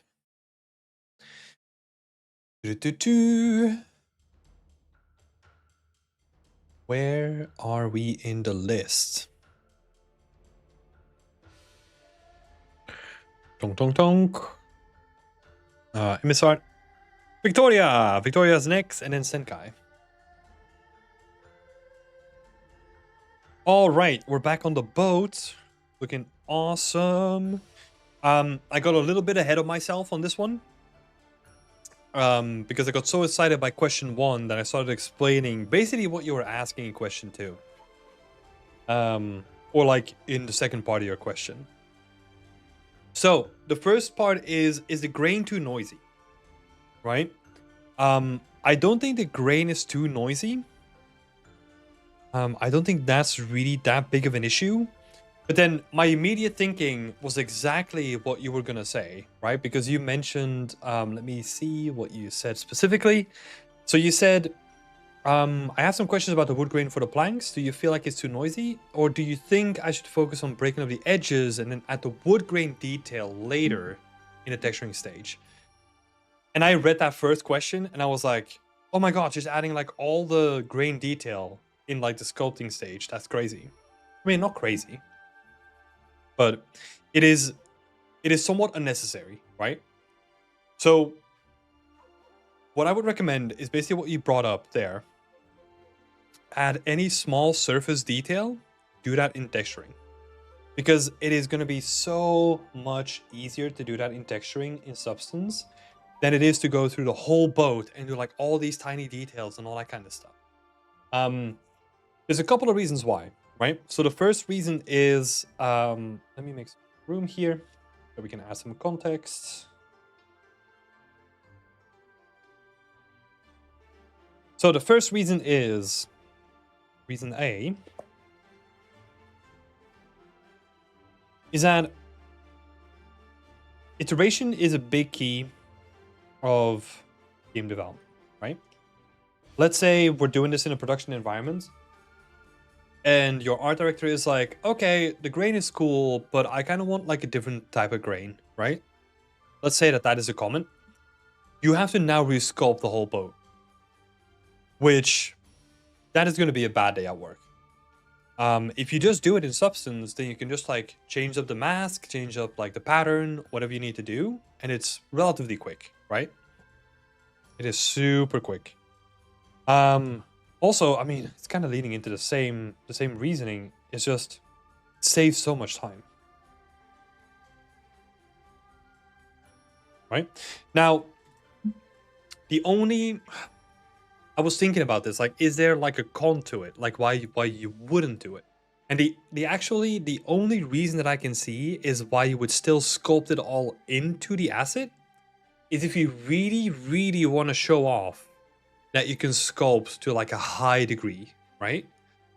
But then I think that there are better ways to show that off, right? Like pick something that is like heavily destroyed or is like very organic by its nature and then do and sculpt the whole thing. That's gonna be so cool to see. That makes sense. I guess I need to leave just the ones that change the shape and where I need to change the shape. Yeah, exactly. Anything that affects like the silhouette, right? If I think back to last week, we highlighted some like areas, right, that would mostly focus on the silhouette. If you just put a whole bunch of like sculpted, really nice detail in those, that is going to be more than enough to get you like really solid textures, right?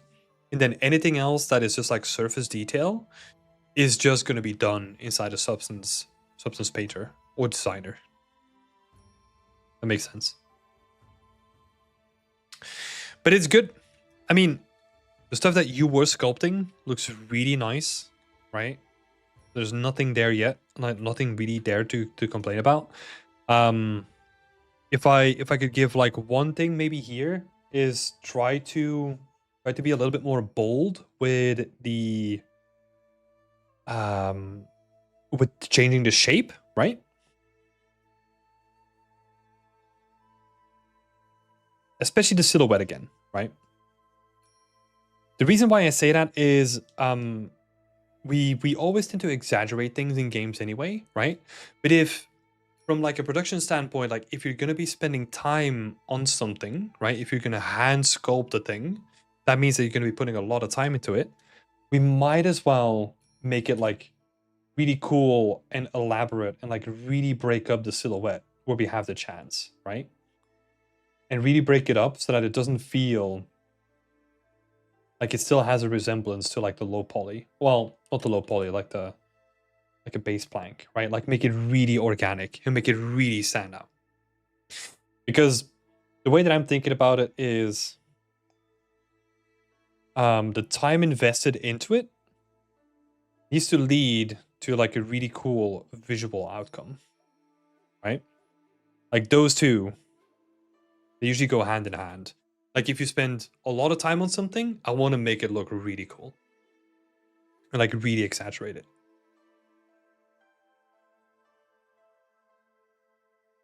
Yeah. Like I said, nothing really to say about like the sculpted detail, right? Sculpted details looking really, really nice. Yeah. So good job on that. Really, really good job. God, I can't stop myself. Like maybe it will be cool to again like break up the silhouette just like a little bit more, you know? And again, it's only that's why I say it's so much on the stream, right? It's just the damn silhouette. Just changing that up, like it helps so much.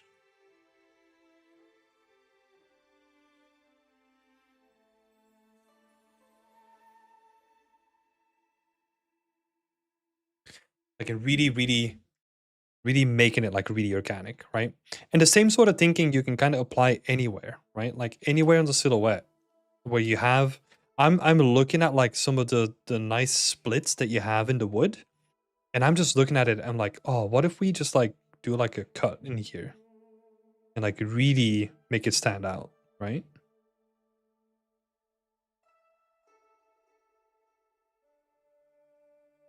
And same thing here, because you've done such a beautiful job with it already.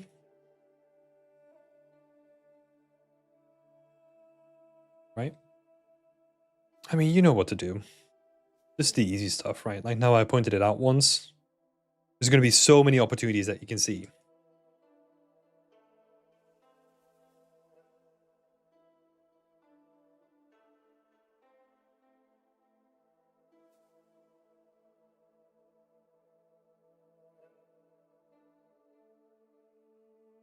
Was curious if I needed to change those. Yeah.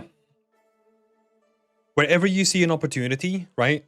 It basically comes down to another thing that I say a lot is we wanna break up like any straight edges as much as we can. So for example, here as well, like this is a little bit trickier, right? I mean, we could still do it, I guess. Like if one of these planks is like slightly shorter than like the rest of them,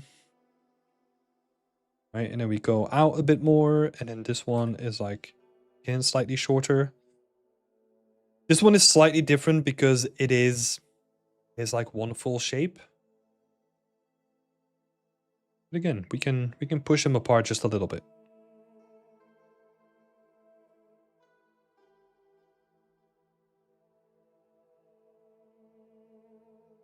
It should be on top of each other to lock the wood. Yeah, it should be in real life. And it's not like we're um it's not like we're necessarily introducing like a leak or something like that, right? They should be on top, and I think we can keep it like watertight. But yeah, we can exaggerate some of the things here. Very nice sculpt. Yeah, breakup points and the edge damage are a really great touch. Yeah. Yeah. Again, like the sculpting itself, really well done, right? Yeah. Awesome stuff, Victoria. Really cool stuff. Yeah, this is gonna be such a beautiful prop. Like all the sculpted detail, all the nice texturing on top of it. Oh, it's gonna look so good. I'm excited for it. ZBrush, let's go. Slate is saying, lovely boat. That's how I read it, at least. Thank you. Yo, thank you, Victoria. Cool. Moving on. Thank you so much, Victoria, again. Looking forward to seeing next week's update. It'll be cool. Senkai was next. Let's have a look. Senkai is making this cool interior scene called Old Kitchen. So question number 1 is, do you think that the composition in the scale of the blockout complements that of the original concept piece? I think there are, like, if you put them side by side, some things like become a little bit more clear, right? This is why I love like having them on stream, because it kind of forces people to look at things like side by side. You can kind of see that just my initial feeling is that this feels taller. Like the whole room feels taller than what we're seeing here, right? There's like a couple of things that cause it to be that way. Because I think we kind of look here, right? So the dimensions of like the back wall are slightly different, which kind of scrunches up things a bit more. But then also the way that things are like placed, and maybe that's the camera's fault. Like now we're closer to the table, which kind of adds like a little bit of like claustrophobia to the whole room. Where here we have like enough room to like look between the table and like the camera, right? So it's a very subtle change, but it actually changes like the feeling of this room, where it feels like more open and a bit more expansive compared to like how claustrophobic this is. So yeah, your iteration kind of feels like it's slightly. It is feels like it's slightly deeper, but maybe that's also like the height changes as well.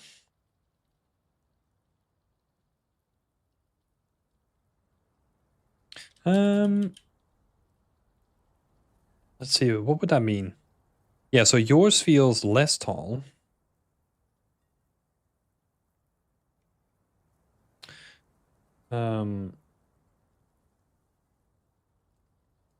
And also there's something about the door as well that I keep looking at. I'm honestly just doing this like roughly, right? Like ideally what we could do is we could grab this guy and we could just scale it down. But then the distortion is going to get in the way a little bit. It's not too bad. But sometimes it's more about the feeling, right? Like just the feeling of the scene rather than what it is. Because I think this has a compounding effect, right? So because your scene is less tall, which then because this is not as tall as like it doesn't feel as tall as this door here, makes the width of it stand out more. So it feels like a bit more squished.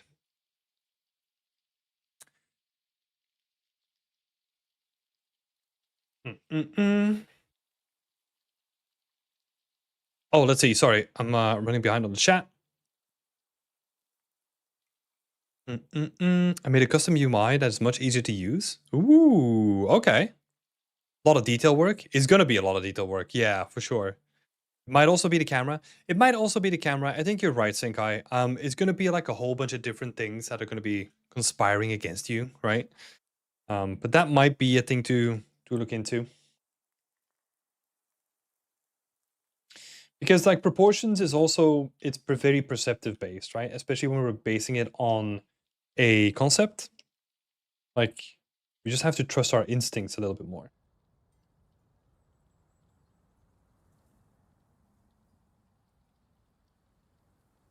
Yeah, it might also have to do with like the more a little bit less or a bit more wide angle. Good night, MS Art. Thank you for popping in. I wasn't trying to make it 1-to-1. No, I think that's also not the not the expected outcome most of the time anyway, right? Like getting it as close as possible is pretty good. I think the thing that stands out to me is especially the door. The door feels like it's too bulky. It's too wide compared to its height. That's the major complaint that I really have. Well, complaint. Be the feedback.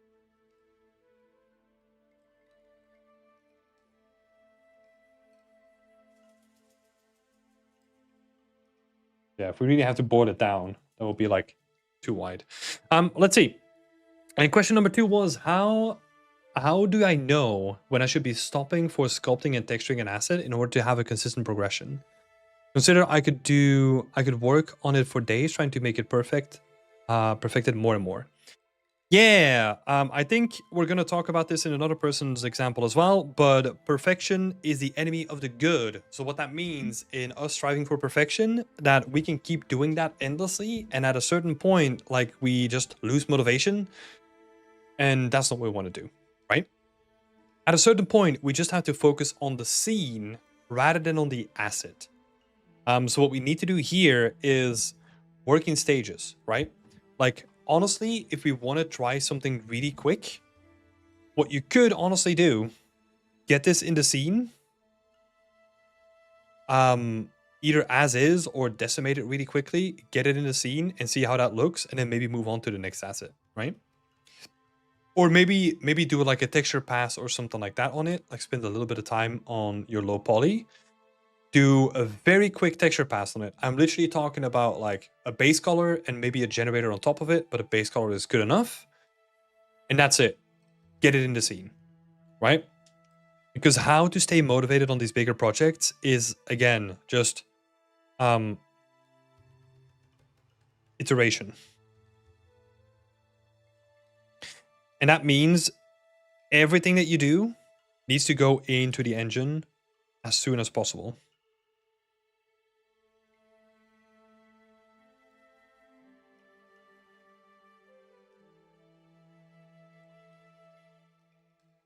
Right? So, because if we look at the scene, what we want to see is progress, right? And sometimes what we might have to do is we might have to trick ourselves that we're actually making more progress than we think that we are. What that might look like is just getting this in, slapping a quick texture on it, and then like updating the meshes, and then saying like, ooh, cool, we're getting some color in the scene, right? And just from doing that little thing that might take you like 5 minutes, that is going to give you a whole bunch of motivation, right? Gotcha. Focus on polishing once I got everything in Unreal. Yeah, and even polishing is going to happen in iterations, right? Like everything that you do is just going to happen in stages and iterations. So, and everything is going to take longer than you think it's gonna take as well. So keeping those factors into mind, like, can actually help you make make you feel like better about the progress that you're making, right? Thank Tim, you defeated burnouts. Um, yeah, whenever I have control over my stuff, I can keep working on it endlessly. Because I brought this up earlier in the stream, right? Like I'm very much focused on like how I feel at a given day. Sometimes I don't feel like doing a freaking tileable texture, so I'll just do a material, right? But I just know that in the grand scheme of things, like even though like my workflow is by far not the most productive or quickest, like what matters to me is that I'm having fun and that I kind of make it to the end of the project, right? Or that I get to a point where I'm happy about it. And that's what matters to me. Obviously, for people that I give feedback to, the parameters are going to be different, right? In your case, what you want to do is you want to have some sort of a deadline, a little bit of like self-motivated pressure to get stuff on your portfolio. Yeah. My last project, I felt the same and noticed that updating a small thing gave me the motivation to actually do more and immerse into it, basically. Oh, yeah. Yeah. And I tend to do this all the time, you know? If I feel like I'm just like, ugh, I'm kind of feeling down on my project, I just do the thing that I want to do most, and I get it into the engine as quick as possible, and I just play around with it, you know? And it's just like, oh, cool. Like I'm having fun again, right? And it just activates something in your brain, and then you can go from there, you know? It's again, we have to manage our emotional state as we're doing professional work too, right? And I'll do the same thing at work, right? I will sometimes have deliberate days, and this is why I love having flexible hours, right? I'll do deliberate days where I'll get in at 10 and I'll leave at 4 because that's the minimum amount of hours that you can do, right? And I know that day is not going to be as productive. But I also know that if I listen to the way that I manage my energy, that I'm going to have really productive days on other days, right? And I tend to even balance my professional working life around that sort of thinking.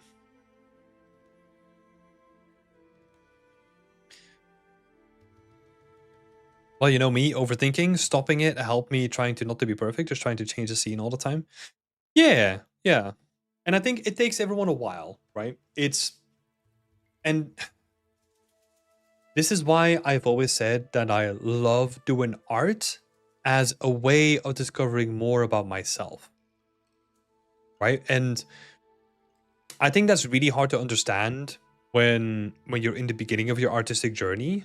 But I learned so much about like how I manage my own personal emotions, my bad days, and like how I manage my production through it, right? That I find that like super valuable. Just starting to delete the default cube can jumpstart oneself. Oh yeah, like there's even, and this is gonna sound so counterproductive, right? But what I have, you might even have me see this doing it on stream, where I'll build something, and then I get to a point where I know that I'm not really happy with it. And what I'll do is I'll do the nuclear option. I'll just nuke it. I'll just remove the whole scene. I'll just select all, delete, and I'll just start from scratch. Because sometimes that is exactly the fuel that I need to do it better the next time. And that's why I'm saying sometimes it's really counterproductive. Especially, I don't do this on like professional work, but like for personal work, that sometimes really helps. Where I'm just like, hey, look, I know that this sucked, so I'm not gonna force myself to keep working on this, and I'm just gonna delete it and I'm gonna make it better.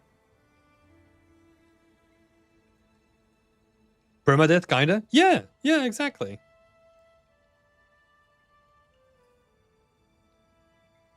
If I drop a project, is graveyard? Oh no, so I'm talking about this in like, for example, my medieval scene, right? So I've even done this on stream where I think in the beginning we were working on a watermill, right? And at a certain point, I kind of built a watermill and I kind of was satisfied with how it looked, or I was like, I don't want to kind of keep working on this because the work that it would be requiring me to do now is like a bunch of like water stuff, right? And then do like a bunch of animation and stuff. I didn't want to do that. What I did is I think in between streams, I worked on it and I was like, yeah, not really feeling this. Boop, deleted everything. And then we started working on something else like next stream. And sometimes that's the freaking chaos that I need in my personal projects. Haven't worked on my project for almost a week. Yeah. But here's the thing though, right? Like I feel this is a strategy in the book. And this is a strategy that works for me. But if I need to talk about like a grand, like overarching what do I say? Like an overarching like technique or thing to do is just being curious and wanting to experiment. Because like most of the stuff that I do now that are like I found that out like through experimentation where I was like bashing my head into the wall and it wasn't working. Then it was like, wait, why am I doing this? I need to do something different.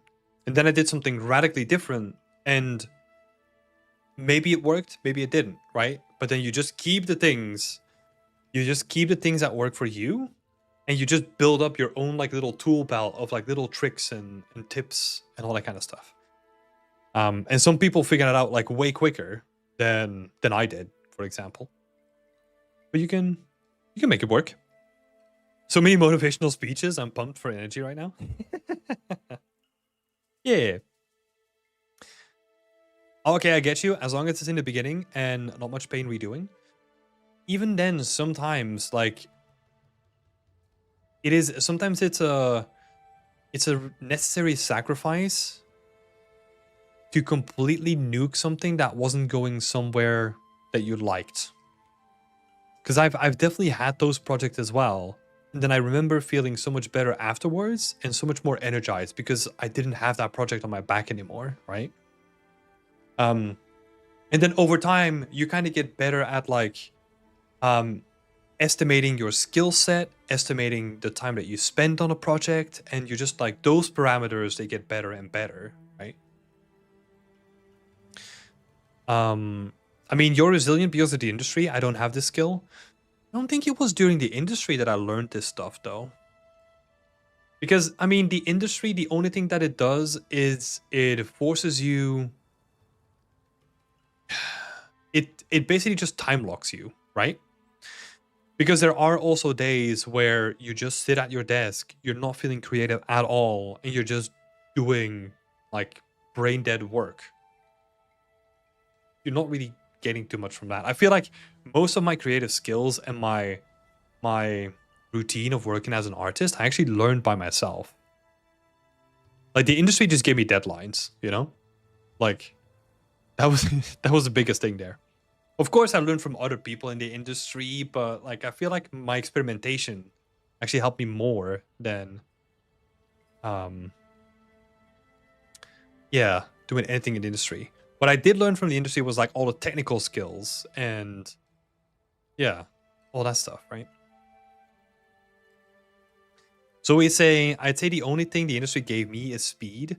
Yeah, I think so. And also I guess a better understanding of like how much you can do within a given deadline or a given space of time, right? Um but to be fair, like those timelines are always going to be skewed because anything in the industry takes so much longer than your personal work. Like if you get to spend like 8 hours a day on your personal work or 8 hours a day in the industry, especially at bigger companies, there's going to be so much so much friction within the system because you have to talk with stakeholders, like you get feedback from your art director, whatever. You get so much more done on your personal project because it's just you, right? You're the stakeholder in that.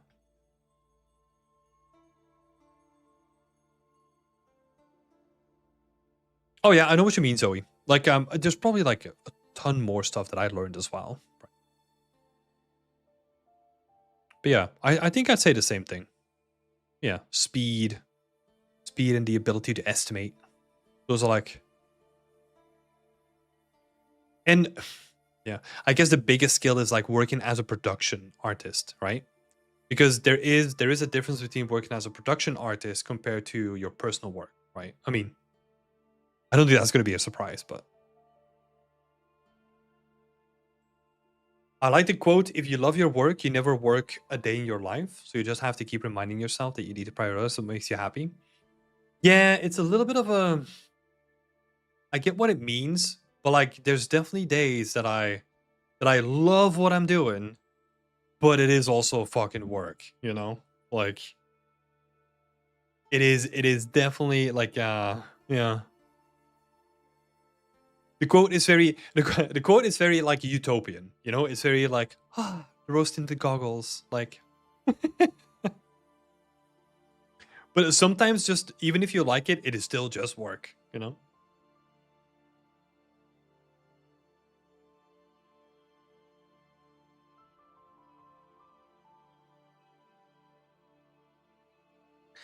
Doo-doo-doo. I see a pattern in portfolio releases, people who've worked versus who didn't, but the speed can be learned by deadlines, even on personal projects. Oh yeah.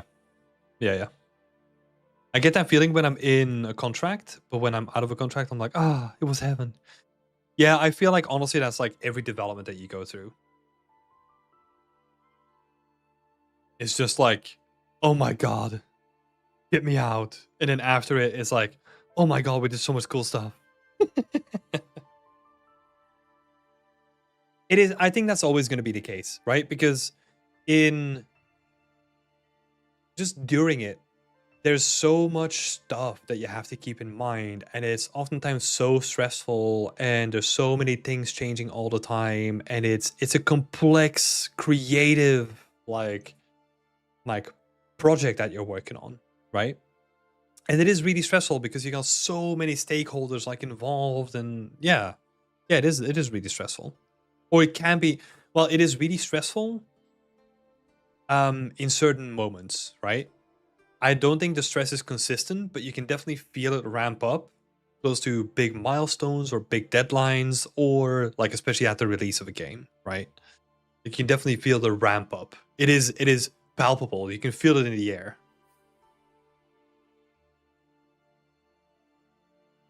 Is it a good thing to make a one-to-one replica of a 3D environment from a game for personal portfolio to learn as a beginner?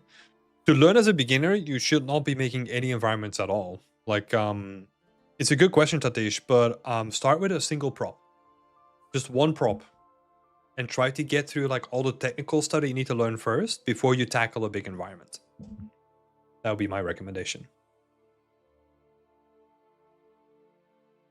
Right. Let's continue going. Yeah, so I mean, we were basically talking about like all this stuff, right? Like how do you know when you stop working on an asset? Get it in the engine as quick as possible. Give yourself that motivational boost. And also just focus on the important aspects of the scene, right? Like pick an area that is going to be most important to the scene and try to get that done in stages first, and then spread around and do like the optional stuff. Also, what might be good in a scene like this is do a scene, or not do a scene, but do an asset that has a big impact on the visual quality of the scene, right? Whether that is just like a big lumpy asset, or whether that is a texture that is going to be applied in the whole scene, right? So let's say the wall texture or the floor texture.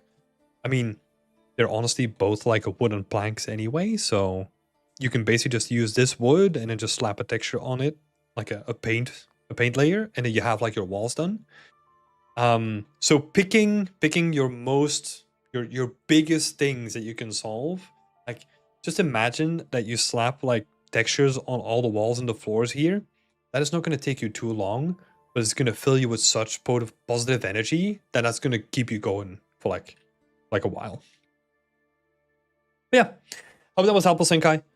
Thank you for bringing that up. I think that's a very important topic when it comes to just like being an artist, right? Like how you manage like your own motivational energy, or like your own energy. I guess it's not really motivational because that's always pretty fleeting, right? But yeah. Yeah, thank you. And best of luck as well. Let's keep on trucking. Appreciate the feedback and help. No worries. So he's saying the only thing is that if you made a one-to-one replica as a beginner, people can easily compare you to the actual game environment, so it can be a bit of a risk. Yeah, that is also true. Like that's what I've said, but that's what a lot of people that I know have said about like doing fan art, right? Is you kind of put yourself in like a terrible position because you then invite yourself to be critiqued by having a one-to-one comparison of like, oh, this is an environment that is made by like a bunch of professionals working in the industry, and this is you as a student trying to compete with that, right? That is a high bar that you're setting yourself. Which yeah, that is tough to beat. I would if you're trying to work from a concept, which is not a bad idea, right? I would try to steer away from like anything that already exists. Like if you like, let's say Borderlands, right? Let's say you like Borderlands, go through all the art that has been released that is not used in a game and try to do something like that, right? Because then you can use a style that you're potentially familiar with in a setting that is not being used yet. That could be interesting. Zoe is saying you could pick it, but not mimic it like a one-to-one replica. Maybe just be inspired by it. That is honestly like my favorite approach. I love concepts that are like more loosey-goosey, and I can still like have a lot of like personal elements in it. I've made prompts before and got a grasp of the workflow. Now diving into environment art, and I read an article in the Rookies like mimicking AAA environments is the fastest way to learn stuff faster. So, God, there's a lot of flaws in that title by itself. I've not read the article, right?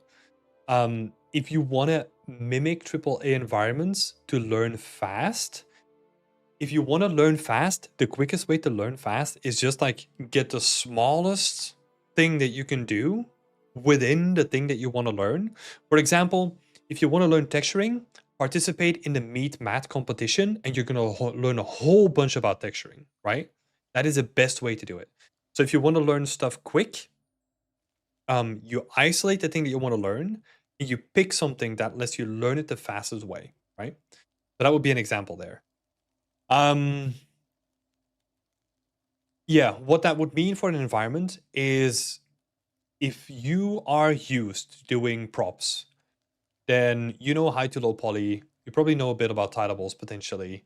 You want to pick something that is really, really small, or maybe even go for like a diorama, which is basically a collection of a couple of assets together that tells a story, a consistent story, and work your way up from there, right?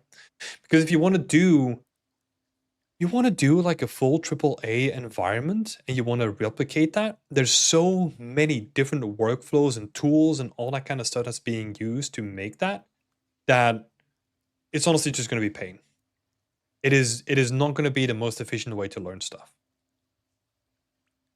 Like the way that I would do stuff is like try to isolate the thing that you want to learn as much as possible and build a scene or a project around that. That's the best way. Burak is saying you can get the art of the game, like any game you want, really, and then took the unused concept art just made for the game. I have the Last of Us one and the Death Stranding one. Yeah, that's a good shout. That's a good shout. Cool. Let's see who was next. We spent a whole bunch of time talking. Sorry for the people who are still waiting. So Daniel's next. No notes on this one, so we're going in blind. Daniel is asking, what am I'm struggling with the mirror. Any tips on making it broken and realistic? I think honestly the mirror is going to come down to the reflection, right? So there's only like a couple of things that I can really say here, though. And that is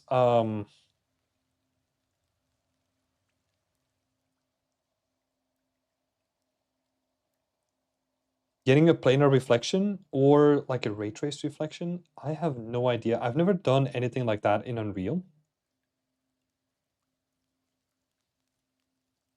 But you basically want to get like really realistic reflections so that we can see like all the stuff that you've made in the mirror, right? That's what we're trying to aim for.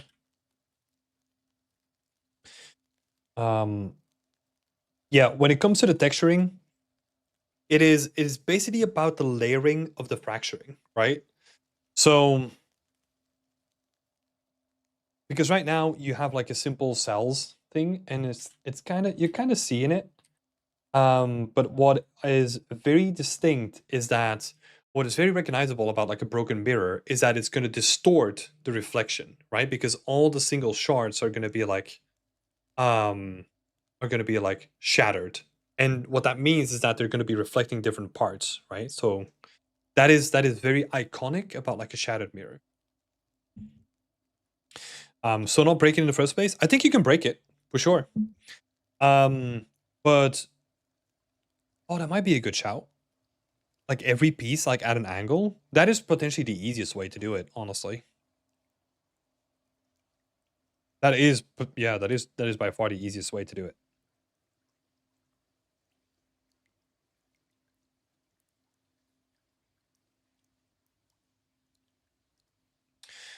An easy thing that I would do with this is if you're using Blender, there's a fracture modifier that you can use. It's an add-on that is built into Blender that you can use. Fracture the whole thing, and then select all the individual pieces, and then you can do like a random rotation, and basically you have your mirror done in like 5 minutes. Once you found out like how it all works. That's probably going to be like a very easy way to do it.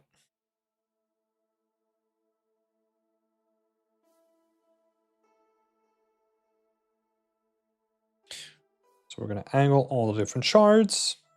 Yeah, I think, yeah, we want to go for that recognizable visual, right? That's potentially like a way to do it.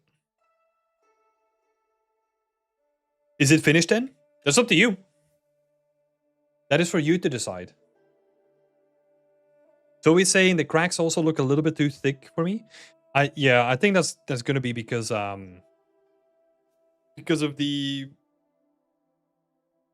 texture, right? If we're gonna be breaking it apart, I think you can get away with making them like way more flimsy. But that's a good point though.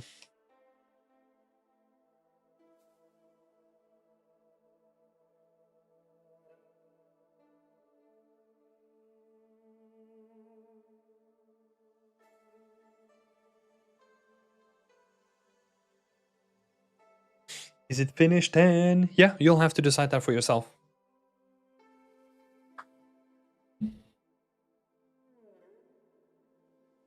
I know it sounds like a very cop-out answer, but I tend not to go into like very generic feedback, right?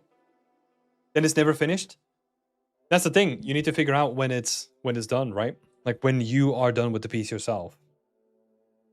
My recommendation is always asking feedback to like 5 people that have some sort of experience. Gather the stuff that you really want to implement, discard the rest, and then it's done. Right? Like almost like a final feedback round. Because I can guarantee you, like if you keep asking for feedback to multiple people, there's always going to be stuff that you want to fix. It's going to be endless.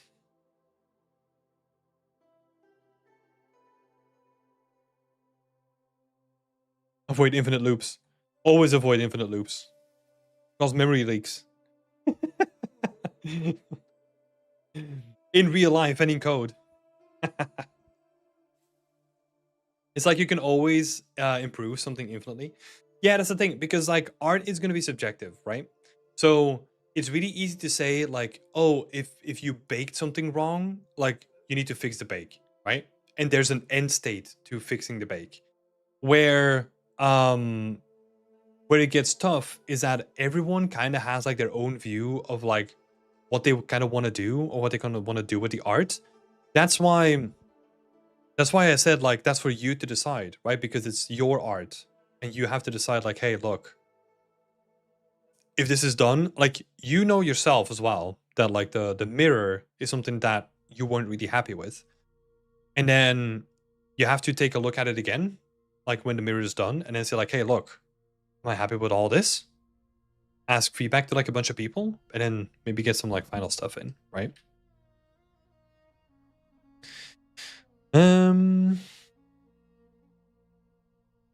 Let's see. If I have to call out something here, there's one asset that I would look into, and that is specifically like this section. That would be like an asset that can be really improved. That feels like really, especially because the way that I always look at things is like, okay, this stuff looks awesome. This stuff looks great. Like all the material values, they look really nice. So you've done a really good job about like getting all the materials to read right. But then this one, it almost feels like it's from gonna sound so bad. But it almost feels like it's from like a different like console generation, you know? It's almost like, oh, I don't know. We're gonna skip this. But this can definitely be improved. But that's the only thing that like really stands out to me like directly. I think on the rest of it, you've done a fantastic job. PS3 versus PS5. There's always an opportunity, and this is my generic answer for if I tell people to improve things, right? It's like, can we get more variation into the material work, like in terms of roughness response, right? Daniel saying, okay, I will check that. Did not feel good making it, so it makes sense. Yeah, see, that's the thing, right? Like I feel like at this point you have like a really good like internal monologue. You have like a very good like artistic internal monologue going on, where it's like your your artist side is saying like, hey, that did not feel great. Maybe let's revisit that afterwards. Yeah, sometimes it helps just listening to that too. Or like at least revisiting it. Actually, let's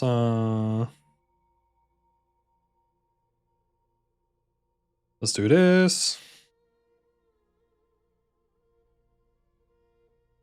It does look really good, Daniel. It does look really good.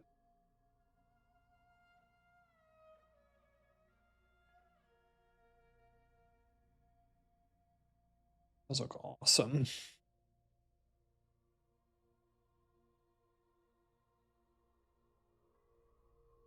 So this thing is gonna need more polish.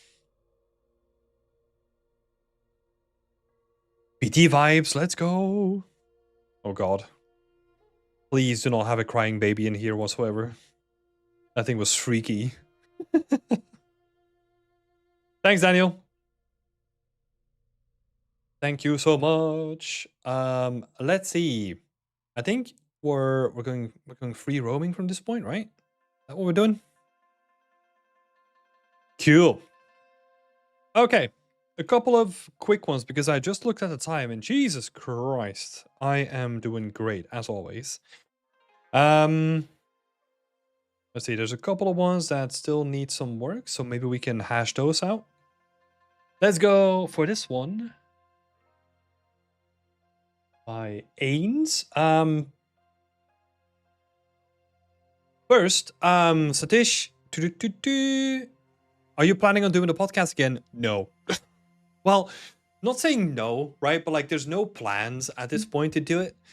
It's been 4 years since we did a podcast, and it's so funny. Like, occasionally we have people coming in and asking about the podcast. I do want to do the podcast again, but I do want to do it in a setting where I can actually sit in front of people and do the podcast. That would be the ideal thing, but we'll see. Thanks, Daniel. Thanks for being here. Love the atmosphere of this scene. Feels like Black Myth Wukong. Yeah, it does, right? Cool. 2 questions here. So what are the options for blending the transition between the river and the landscape, and in general to make the landscape look less flat? I want to avoid a harsh cut between the river. Okay, that's why we got this little section here, right? So first of all, water is annoying for this specific reason. So I don't think you need water in this scene. So I'm throwing that out there that you could make this scene work without the water. However, if we want to keep doing the water, then we need to really focus on that transition, like you said, right? First thing we're doing is anything underneath the water. If it's underneath the water, we're going to remove the foliage. Right, so we need to have, that basically means that we need to have one texture here that has like bits of foliage, and a second texture here that has no foliage whatsoever. What we then also want to do is we want to add a ridge, like a transition basically, where we have a transition going from like 1 to 2. What that means is that we want to show wetness here, right? So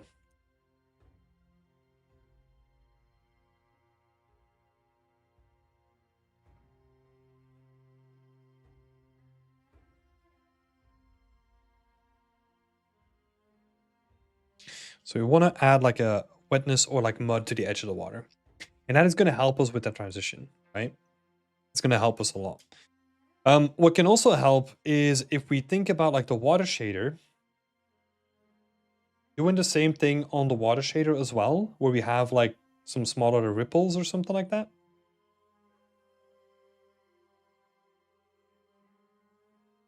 That can help too.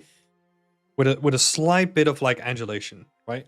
Like we don't want to go crazy. I don't want sea foam or anything like that. That's too crazy for something like this. Just like a couple of small ripples, maybe like a little bit of movement at the edges that we can make use of, right? And that's going to help a lot with the transition.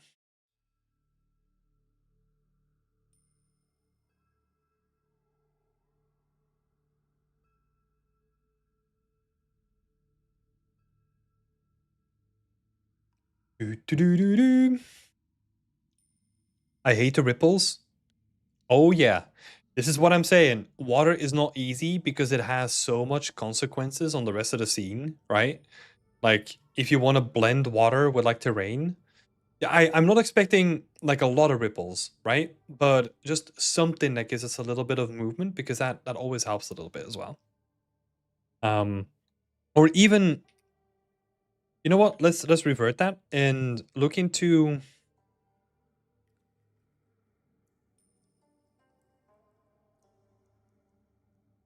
Looking to depth fade for water. This is going to give you a very specific thing to do with the water, where basically depending on like the intersection with other meshes, we can decide to color it in a different way. And that's going to be very helpful as well. Cool. Second question: How can I strengthen the storytelling in my shots? Although my composition already directs the viewer's eye to specific points, I feel that some elements are missing to add narrative strength to the outdoor warehouse, temple entrance, and the Fu Lion.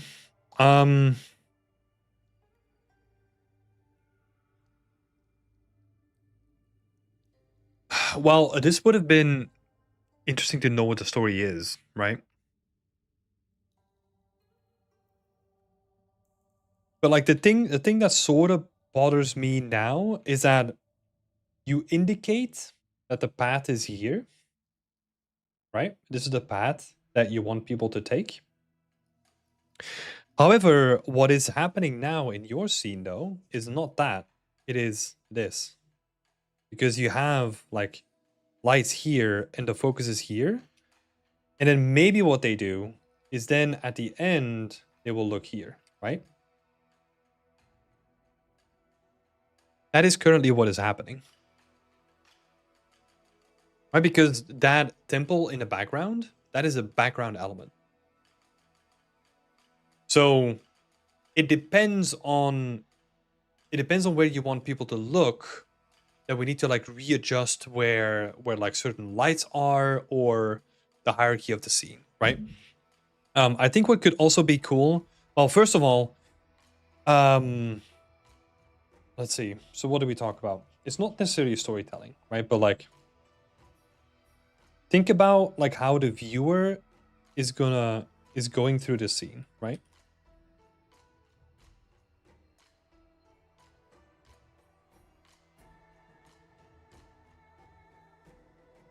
Then also, if you add any lights, I'm just gonna add this as random comments.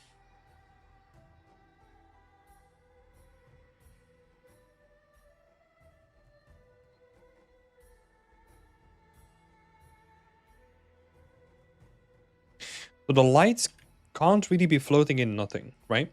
Lights need to be supported by a physical mesh.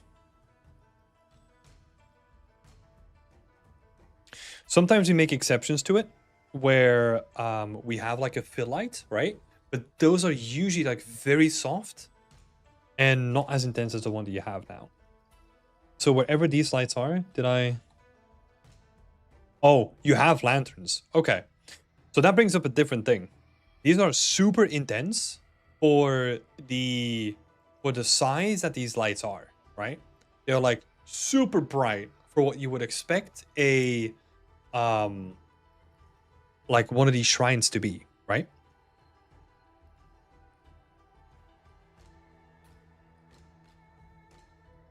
So it's not necessarily that they don't have like anything physical. It's just like they're too harsh, they're too bright for the light source that they have.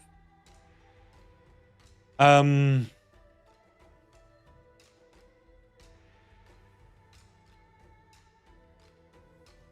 then you were specifically talking about like adding narrative strength to the temple entrance and the Fu Lion. It is honestly, it's gonna be pretty broad.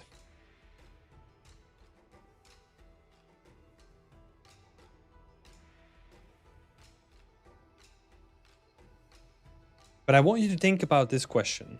What is the story? And I don't want you to think about like what you think the story is, but just only looking at the image, what is the story, right? Because like if I look at this, the only thing that I'm really getting is that it might be post-apocalyptic, not even post-apocalyptic, but like it feels like it's an end of the world kind of scenario, maybe because there's a lot of rain, a lot of water. It feels like this place has like been forgotten and like sunken, but I'm not really getting an idea. Abandoned, that's a better way of saying it. But it doesn't feel like I'm getting any insights into why I am here, right? Which is which is the whole reason why we want to tell a story in the first place, right? Is this like a person that's here to like steal stuff from the temple? Is this a person that's here trying to like honor like their forefathers? Like that would be interesting to think about, because we need to have that to grasp onto, and then we need to think about what we can build to make that story clearer than it currently is, right? So ask yourself what the question, or like what the story is, and then think about like how you can most effectively portray that with the assets that you have or can make, right? What is good, I'll give you another tip here. If you want to figure out what's the story and you feel that you're too close to it, or you have like a bias, right, because you're working on it, ask your mom, ask your dad, ask your siblings, ask your friend, like ask anyone who has not seen this before. Like, hey, can you look at this image and can you tell me what the story is? Or what do you think like this person is doing, right? And that is going to be very helpful, because then you're basically just testing with like users on the outside, and then you're getting feedback that way. And then with that feedback, you can then decide to like, hey, I am going to turn this into what this person said, and I'm going to add like a couple of assets here, right? So yeah, I hope that was helpful.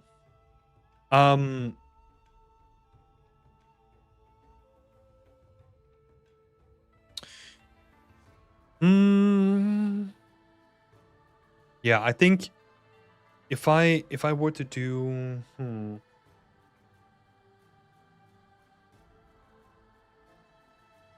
me see. I'll try to make this quick. If I were to do something like this, like if I were to try to quickly improve the scene, is I would reduce the strength of this. I would also reduce the strength of these two guys, right? So we're reducing.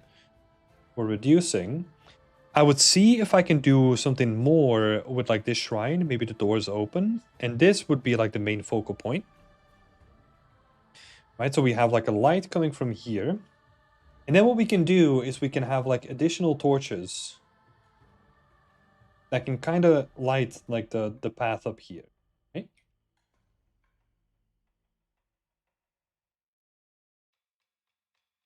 But then we kind of have like a pathway to follow, and then maybe some of them are lit and then some of them are not, but then we can kind of see what is happening, right? Because what I'm trying to do is that we know that we need to pay attention to this, right? But this is not necessarily what we want to focus on first.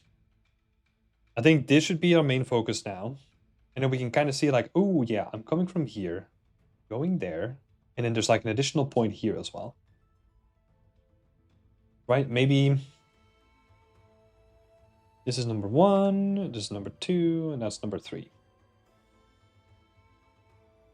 But I feel like this one is a little bit too strong. And I wanna focus more on this guy over here. That should be the strongest in terms of like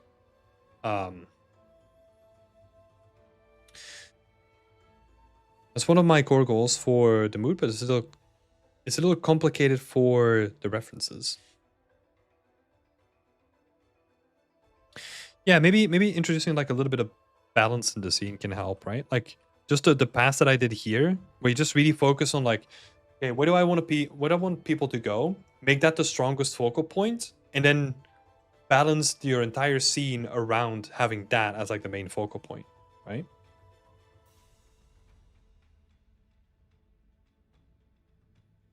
You just like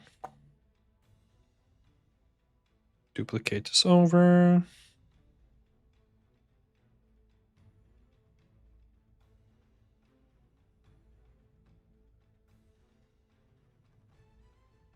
There we go. Cool. But thank you so much for sharing, though. I hope this was helpful. We're gonna jump straight into the next one from Matt. Sorry, I do have to make some speed here. Thank you so much. No, thank you for posting. Thank you so much, Ains. Matt, let's have a look. Japanese abandoned arcade. I want to, oh my god, I can't read. I would like to ask some advice. From the ceiling, it was kind of weird to me, but I'm stuck recreating it twice. Recreating it twice, same as the floor. I would like some advice on how to improve and make it look a bit more realistic, as well as to look too gamery. Let's have a look. Let's break this down. So,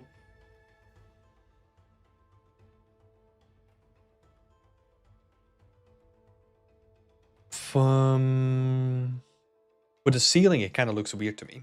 Okay.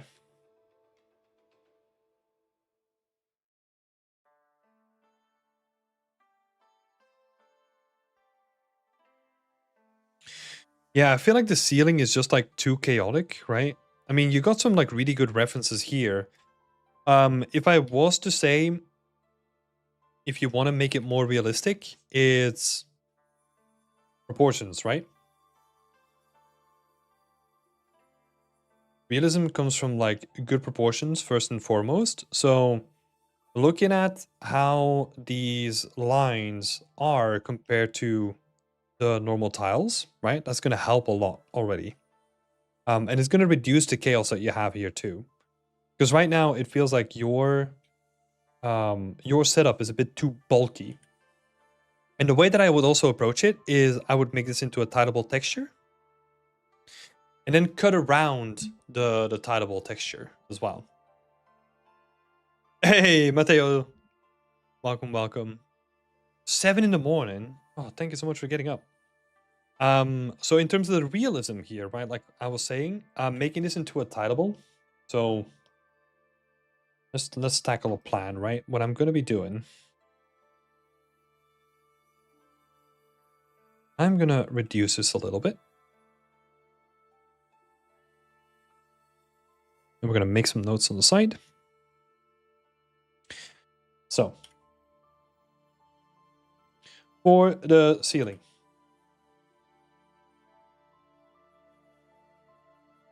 we're going to make it tileable for it.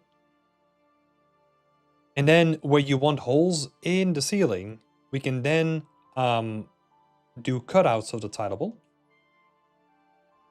And just have like a panel removed or something like that, right? Because that's going to be, first of all, it's going to be a more standard, like stereo, like a more game appropriate workflow, right? For a surface like this. Because we're going to reduce the amount of geometry that we need while still keeping some of the flexibility, right? Even though it even looks like a lot of it is not going to be damaged. And then sometimes you just have like a little lip that kind of sticks out, right? Like a lip that kind of sticks out here. We can easily do that by just adding in, like, let's say we have like a large, we're looking at it from the bottom, right? So this is like our plane, right? Which is our entire ceiling. We can then just be very specific with like, hey, I want like a couple of cuts here. And then I want this panel to come out a little bit. And then we can just like model that into the asset. That would be like your ceiling. Right. I'm stuck recreating it twice, same as the floors. The same is honestly the floor is a little bit simpler because we're not gonna do like any big damage to it, right? So if we're talking about the floor, we're doing the same thing again. So we have a tileable texture, which is a texture that we make in Substance Designer, right? Just making sure. And then if we have like a tileable here, oh, it looks like we have two. So if you want to do, like, this would be your first tileable, and then you have like your second tileable here. Those would just be like made in Substance Designer. So Substance designer. Cool. Those would be your floors. And then for all like the stuff on top of it, right? Like we can, because this is an abandoned place, we can make the base material, we can make it like really grimy already. And then for these like additional things, we can basically just have like a bunch of like random stuff, like random junk that we scatter in like small little sections as like relatively simple geometry. And then just use that in like certain ways to like create a lot of dirt on the floor. It's going to be really helpful. And then I would like to ask some advice on how to improve to make it look a little bit more realistic, right? So yeah, that was like the first thing we kind of talked about is proportions first.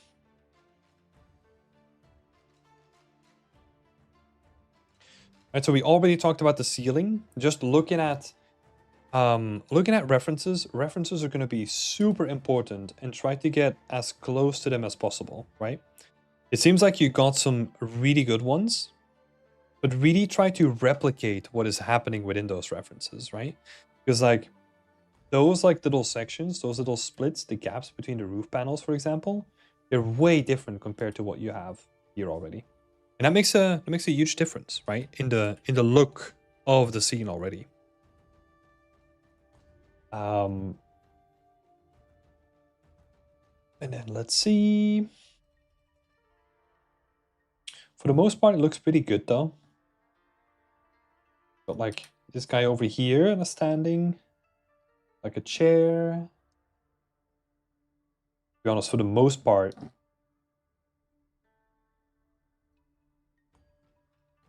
looks pretty decent. Imperfections in the texturing will really help with the realism. Yeah, that is. This scene is honestly, if you try to do something that is like abandoned like this, a lot of it is gonna come from like first the proportions, but in this scene specifically, a lot of it is just gonna be the textures because they carry a lot of the weight of the scene, right? Because of all the dust and all that kind of stuff too. So you're 100% right.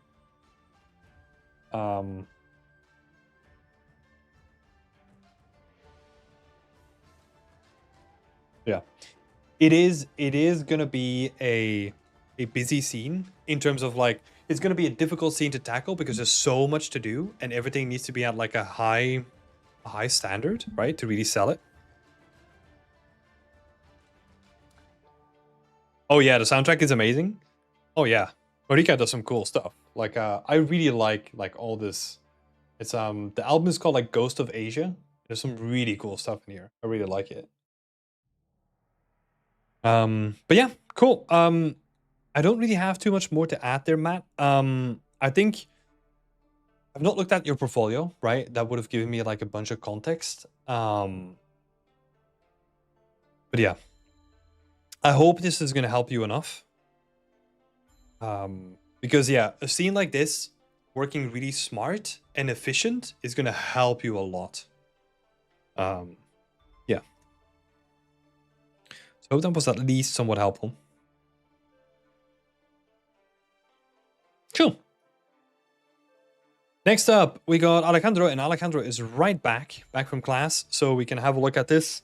I made some notes already. Blast through this. The questions are the following. How am I able to create a more dynamic lighting in the scene? Everything feels like it's evenly lit at the right time. Like evenly lit right. Oh my god. It's getting late over here. Everything feels like it's evenly lit. Again, it's a thing that I bring up a lot is we need to establish a hierarchy, right? Like what is the most important in the scene and how can we accentuate it? So I've already made a bunch of notes, which is going to be spoilers, but this is how it's looking. And then I did a quick little overpaint by just like pushing and pulling some of the values, right? And this is the way that I'm seeing it. So you can kind of see what I've already done, right? What I'm trying to do is I'm trying to pull the focus towards the most important part of the scene, which is the central corridor leading you towards the door at the end, right? I'm assuming that we're not going to make drastic changes to the scene at all, which is fine. But that's a limitation that we're going to be working with, right? So that would be the first thing that I do in terms of like the lights.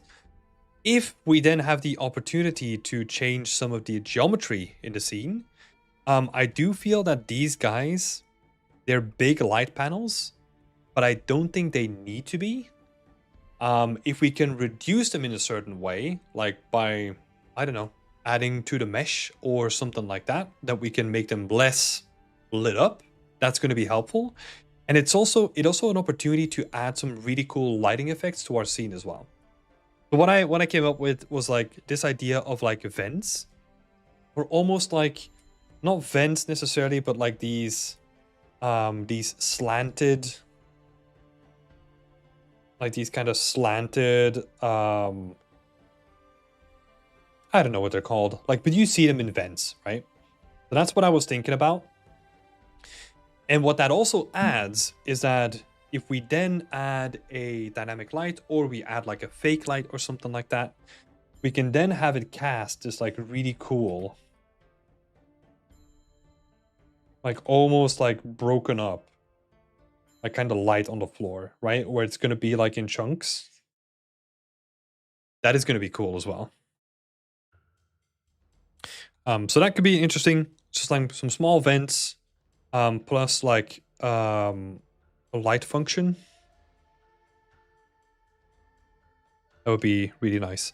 But I'm basically doing this to just reduce the size of this, because we don't want it to be like, hey, look, we have this massive orange light, which is going to be really distracting us from the rest of the scene, right? We want to be able to like balance it out by adding other stuff to it. Same thing here. Like these panels, I feel like they're way too big for how big they need to be, right? Because what we basically just want is like a couple of like detail lights. So instead of making it this big panel, what if we just do like two small ones, like very close to each other, or maybe like a little strip or something like that? Something that is way smaller, right? Just something that is like an accent in terms in terms of its size, right?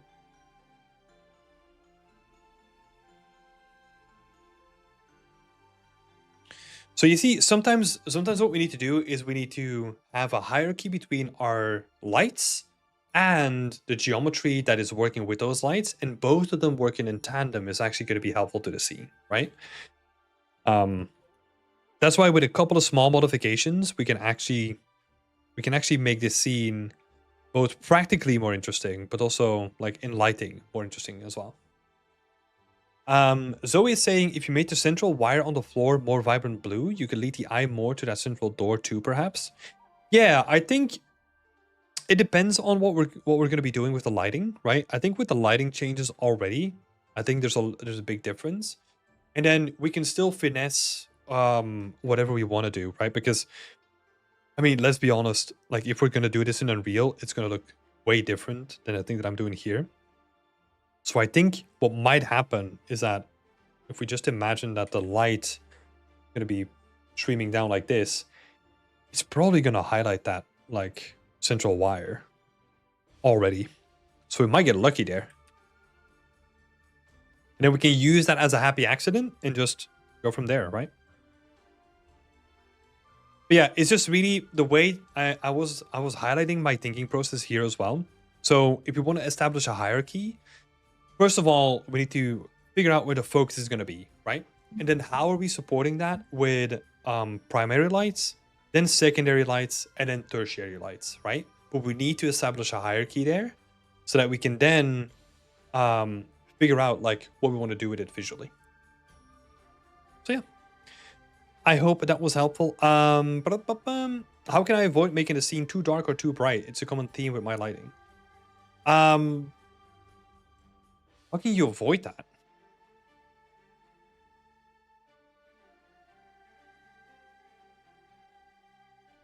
I am actually just going to refer you to one of the workshops that we did with Angelo. He did a great workshop on like lighting in Unreal Engine. I think honestly, watching that workshop is going to be way more helpful than anything that I'm going to be saying here, if I'm going to be honest. Because it is going to be way more in depth, way more specific about Unreal. Whereas, honestly, the most helpful thing that I can say is maybe look at your histogram, right? So that you're not clipping or not going below it. But then that needs a bunch of context too, right? So I would just advise to go to, let me see. Let me add, where is it?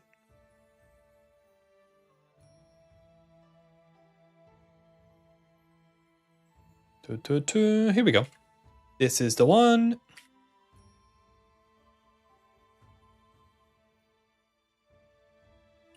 Is that the question was a little broad? Yeah, I don't mind the question. I think it's a good question, but it's just like I can't really give an effective answer, right?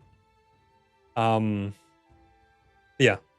Like I said, that workshop is going to be way more helpful than like anything that I can say in like a minute here. So if you have any specific questions next week, feel free to tag up again and then we can talk about it. There's that one, and there's also one that we did on lighting for environments too with Salvador Sanchez. But that one might be interesting to watch as well. Let me actually see. Let me find out for you really quick too.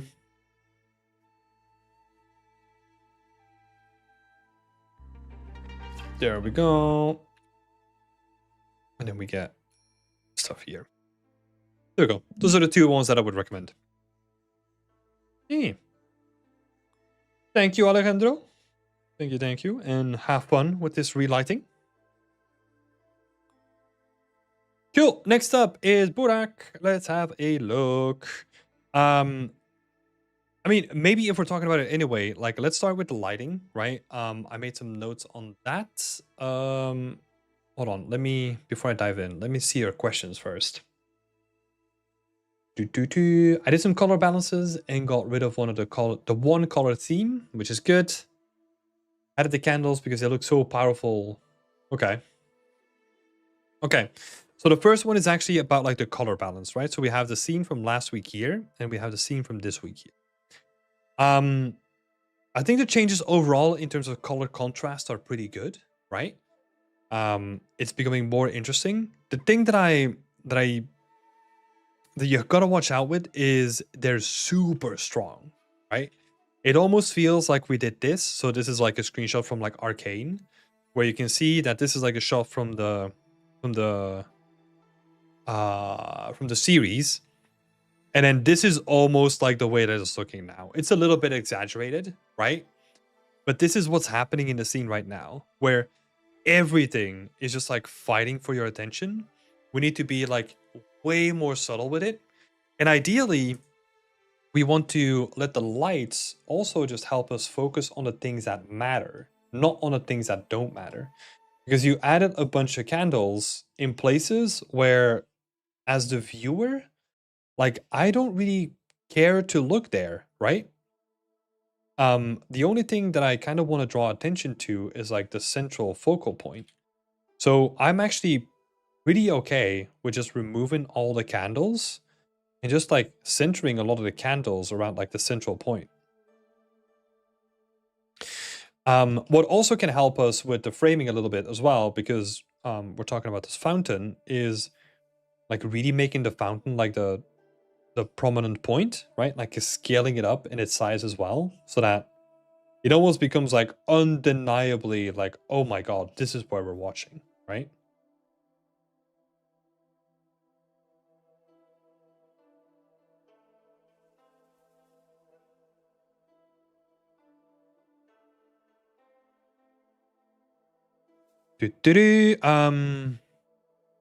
Yeah, and I basically wanted to highlight this again. I know that last time we had talked about like where do we want to focus, right? Or where do we want the viewer to focus? And I think that is still a valid question to ask this week. Because again, we've spread out the focus, right? We've not highlighted the focus, we've kind of spread it out again.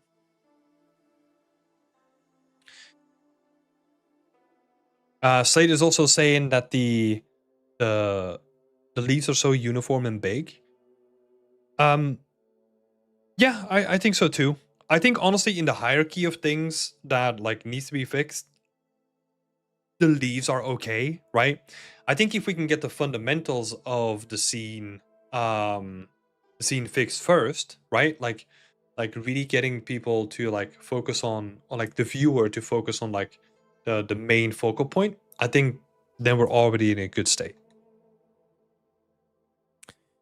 But yeah, let's see what else did I add here. We talked about this. Yeah, so one thing that I wanted to say here too is the more contrast that we add, right, in all its shapes and sizes, is the more attention grabbing it's going to be, right? So for example, if we have contrast between like the purple and the yellow, this area is going to be very interesting to look at, right? There's contrast happening between dark and light. That is going to be attention grabbing too. Um, so it is what might, and this is a radical thing, right? Whatever is adding a lot of chaos to your scene. So let's say the candles, let's say the leaves. I would only use those around the focal point, and it's better to start from there, and then um yeah, it's better to start from there and then maybe pick like an additional point where they might also want to focus, because otherwise like we're just going to scatter the focus everywhere, and that means that we just get lost in the image, right? That's not what we want. For the focus part, can I just want people to focus on the center and maybe not the fountain? Like they're going to get lost in the details. But the center is the fountain though, right? So if you want people to focus on the center but not the fountain, that just means to me that the fountain needs to go, right? Which can be fine, right? Like if the only reason why, like in general, um like I don't really care if there's a fountain or if there's anything else, right?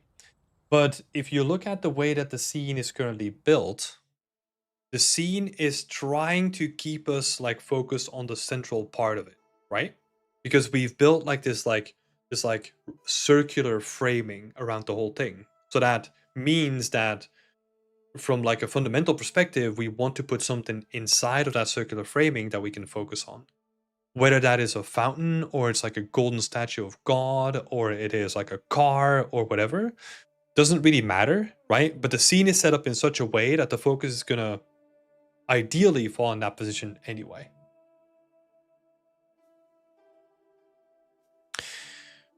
Like the what's in there currently doesn't really matter that much.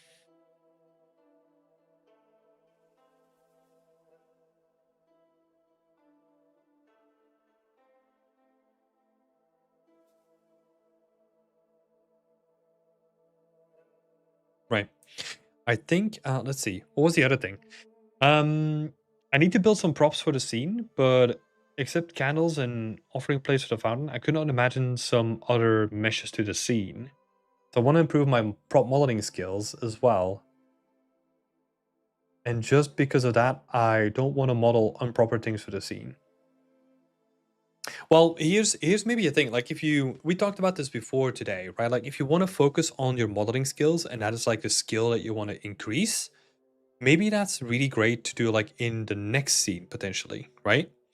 And maybe just be like, "Hey, look, I don't know what the goal is for you for this project, but if the goal for you is like, hey, I just want to build like an environment, I want to have fun with it, I want to kind of learn about like environment for a little bit.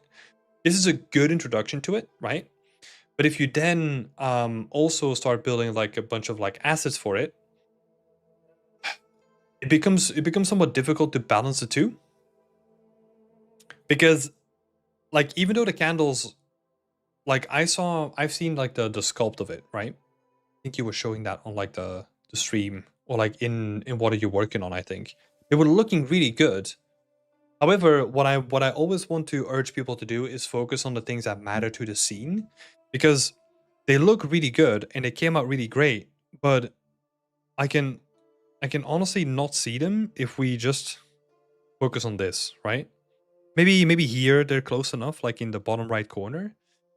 But it's again, it's a time investment versus like where do we focus in the scene again?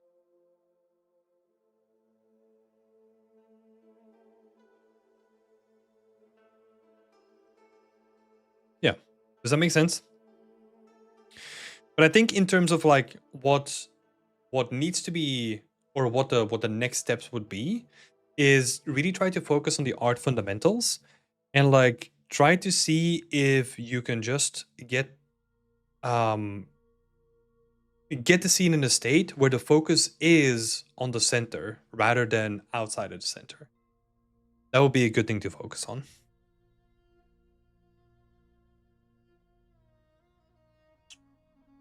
For the scene, can I use assets for the leaves or maybe some bigger statue for center? Yeah, you can. Yeah, you can use whatever you want. Like, there's probably some like really cool statues in like online museums that you can use, and then for the leaves, you could potentially use like mega scans. Um, since this is your first scene, though, what is gonna happen is that there is gonna be a mismatch in style, right? I honestly wouldn't worry about it too much. I think it's honestly good that we can get this into a stage where like you're pretty happy with the outcome and you've learned all that you could.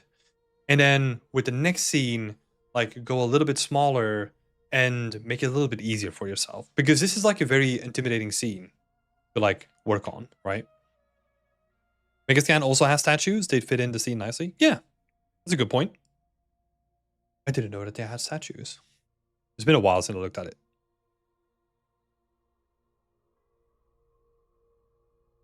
I did everything in the scene, and for the organic ones, I couldn't make it good. Also, I can play around with the settings of the mid assets and make similar to my style. That is true, but I think what I'm trying to say is that it's more optional to the outcome of the scene, if that makes sense.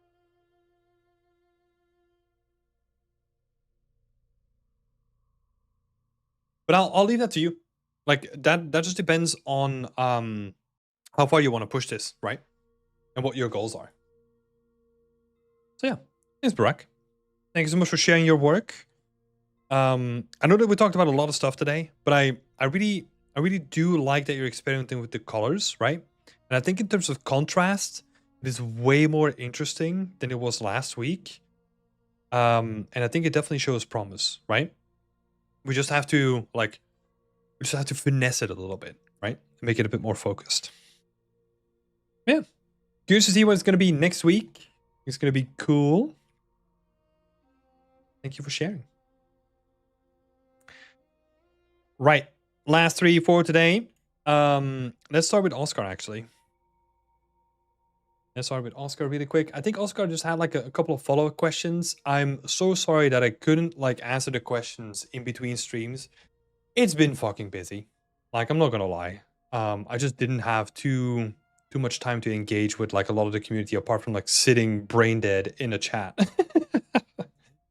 um you had a question about the materials. How would I go about figuring out what assets should be made from looking at the references? I always find it difficult. Like my initial guess was like plaster of some kind or stone, like the buildings, but I'm never 100% sure. I don't think you're ever gonna be 100% sure. What I would do is if you wanna figure out where or what you need to do for a scene, is you gotta look at real life references. What do these buildings look like in real life?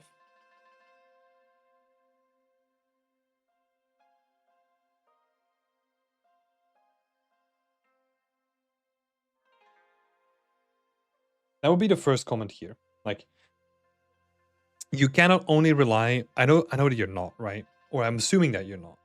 You cannot only rely on this. You kind of have to look at like the real life examples of what this would look like in real life, and then you can kind of figure out like, oh, I need plaster, and I need some like wooden slats because they're behind the plaster, and then I need like a topmost layer, and like that's you're only gonna figure out by looking at real life references, right?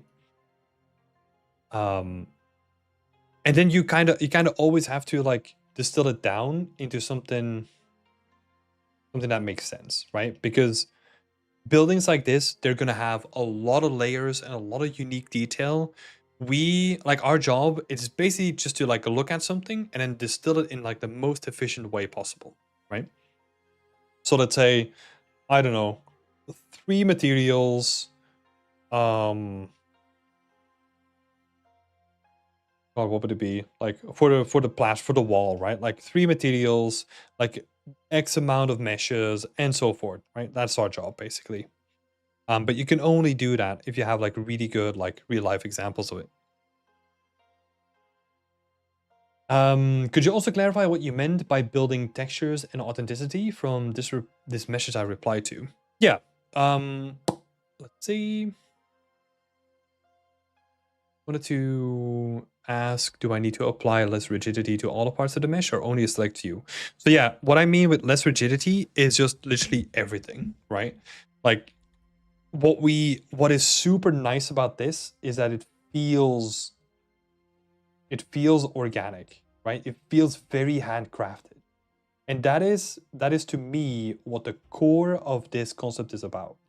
It is not about like this chimney or like the style of the bricks or whatever. It's about like how organic and alive this building feels by just the style of painting and the choice of it, right? So if we can try to replicate that, that would be interesting. The way that translates to that basically translates to my comment about like authenticity, right? It's like how do we translate what the concept was trying to give us to 3D, right? And that's a huge challenge for something like this because then you also want to put like your own realistic spin on it.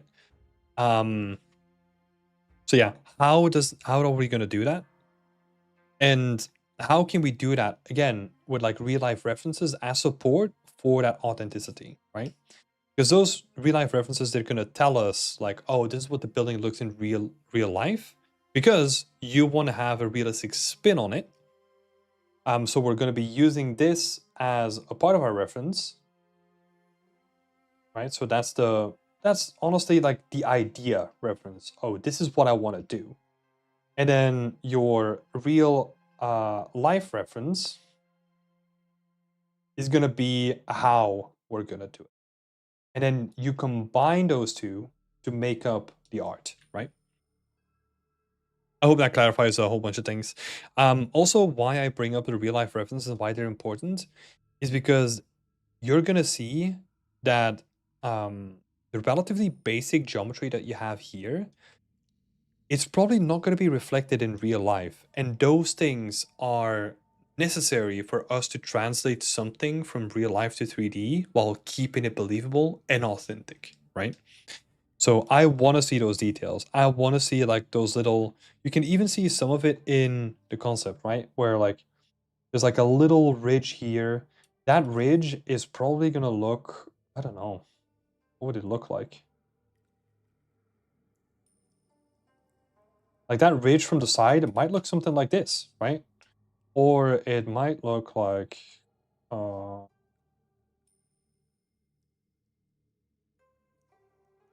it might look like something like this. That little ridge can have like a bunch of different variations. We don't know yet, right? Like right now, I don't know what that looks like. And that's again why I need like real life ref to support that, right? Because I know that it definitely doesn't look like this. Because this feels like too cubey and too simple for it to be like a real life thing.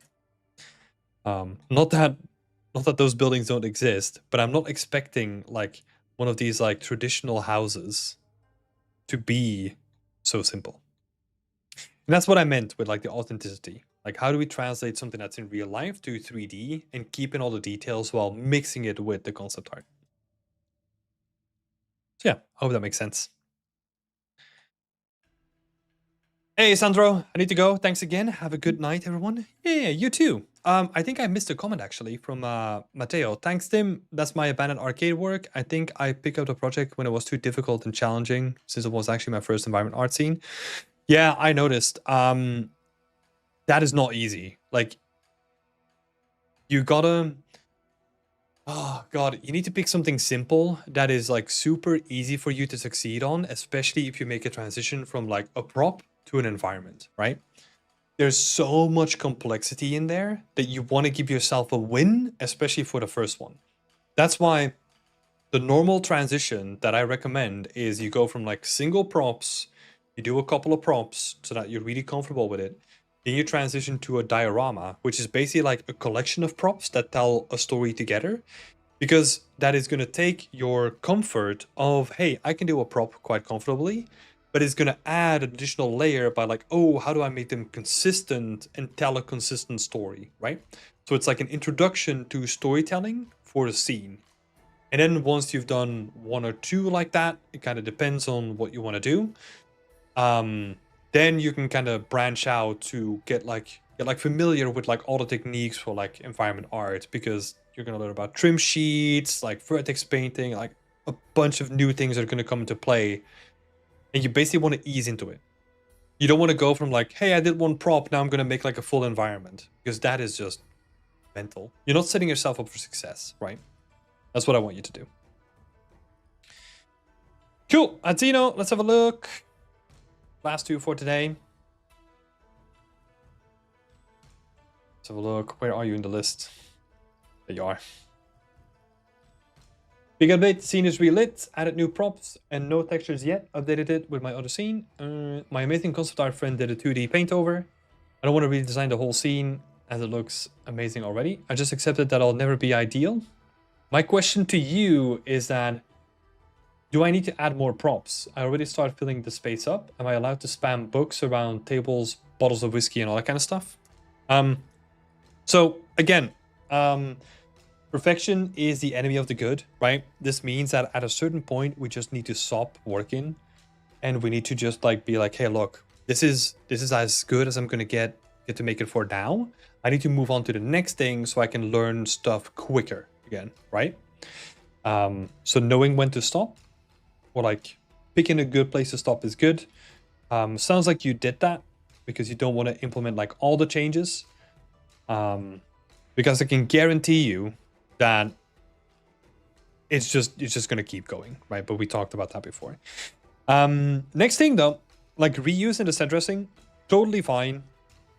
I would the only thing that I would say is where it makes sense, right?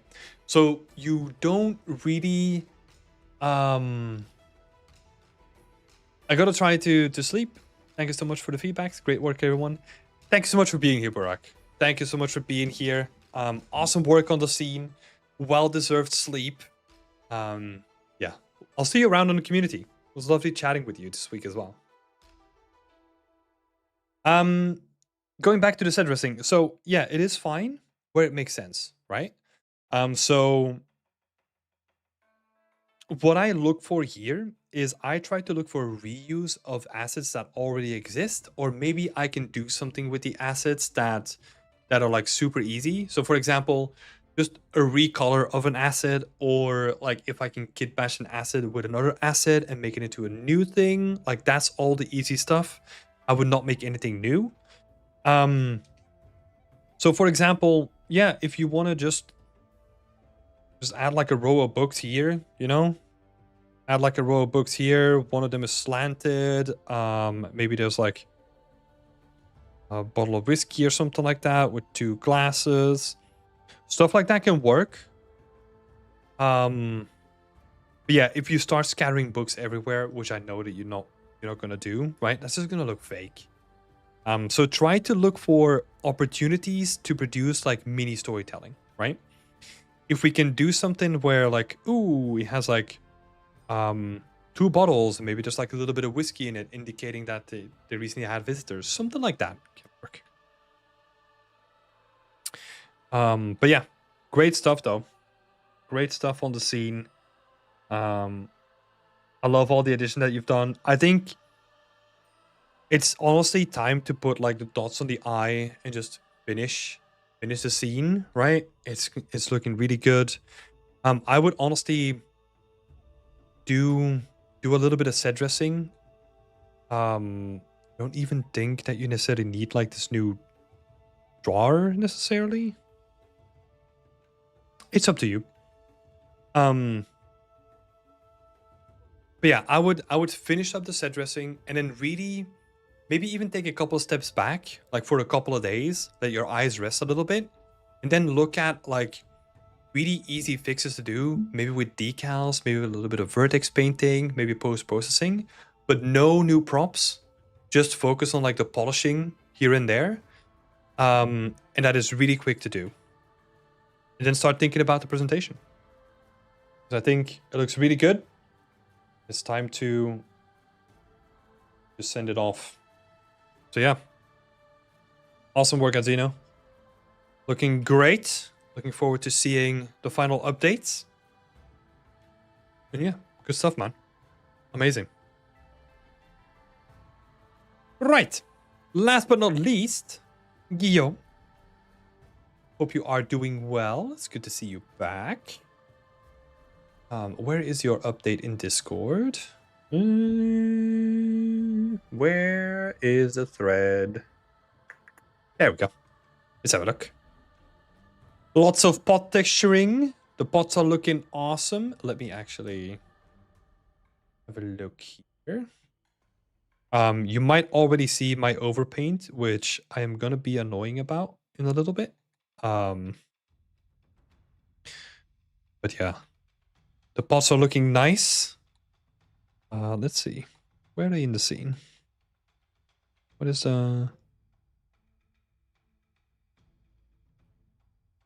Yeah.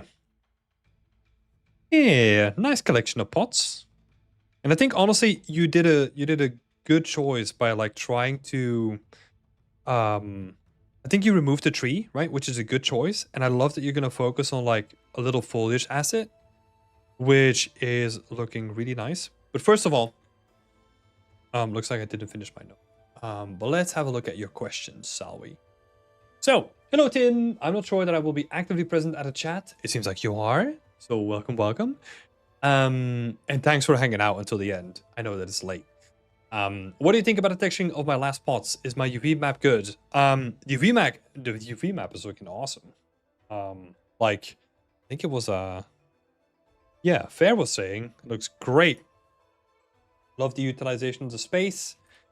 Don't really have anything to say on the UV map. The UV map looks amazing. And the texturing, it looks really good. It looks really good. Like honestly, I think it looks like this is the part of iteration that I like, right? Is that this looks great and we can see if we can make it even better once we have like the rest of the assets like all in the same shot, right? Because right now in isolation they look good, and then once we see it in the scene, we can see what needs to be like finalized or tweaked in the final scene. So yeah, this looks good as well. Like the reason why I focus on good, right? Because again, like we can make them great in the scene and do our final tweaks, do a little bit of polish. But I'd rather look at the whole picture before jumping into it, because then we get tunnel vision, right? And we just get carried away by pots, and then we realize that we need to make a whole scene, and we're like, oh god, no, I need to make a scene now. Cool. I saw that you updated the scene, right? We're kind of jumping all over the place. And that you added these additional screenshots. I don't know if I'm being too harsh with this. Like, honestly, just remove these. Just focus on, like, make it easy for yourself and just focus on, like, one of these even. Like, well, potentially this one. I actually really like this one. Right, this is probably like a good one. I think, I think honestly, I'm gonna be annoying, right? I'm gonna be super annoying. A blend between the two could be good. What do I mean by that? I think this camera is like too high up, and I think this camera is slightly too low. What I kind of want is like an in-between. You are going to be chunky. No, I am chunky. That is a thing that I already am, so you don't need to be worried about that. But no, what I was thinking about is that I want like a camera that's like almost in between, like when it comes to the angle of things. And I think that would be like a really nice angle to work with. And then honestly, we can just focus on like making the scene look really good. It seems like you're already focusing on it, right? Now it just becomes about like, hey, how can we get like a camera angle that's doing something like this, right? We're gonna remove all the dead space that we don't want to see.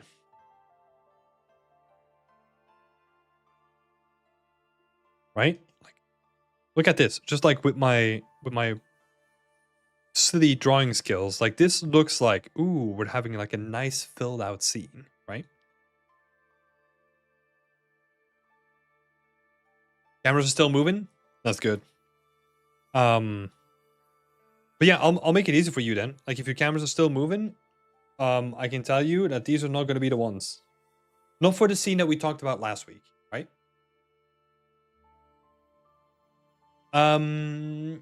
Should you?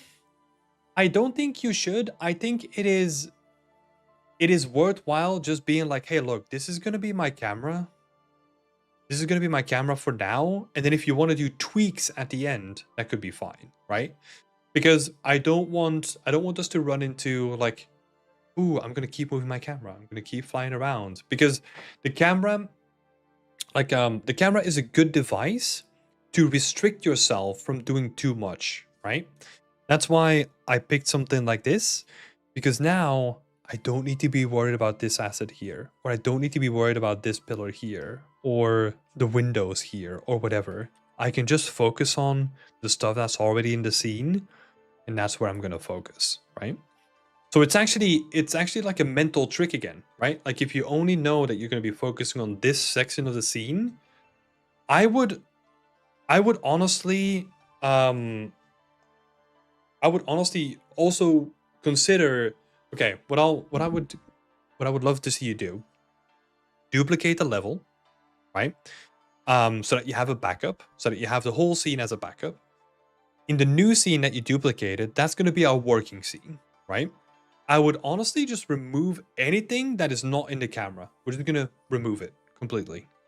And then that helps us to focus on the things that do matter.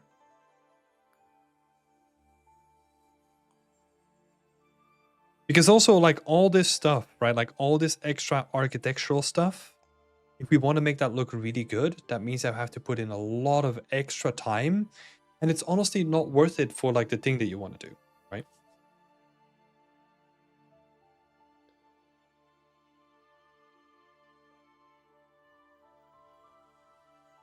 And then we can just really focus on making the scene look as good as possible, making sure that the lighting works, making sure that the materials look really nice, making sure, you know, we can just focus on the small thing. And then it becomes, we have the additional benefit if we're basically building our own benchmark, right? So if we already figured out like everything to do with the small scene, if we then want to do the big scene, it's going to be way easier because we have a bunch of finished props that we can use. We have like all the foliage that you've made. We have like all the materials that are done. It becomes way easier to do it then. So yeah. Cool. Next question. I think it was something about yeah, advice on the foliage plan, right? Cool. Let's have a look at the foliage.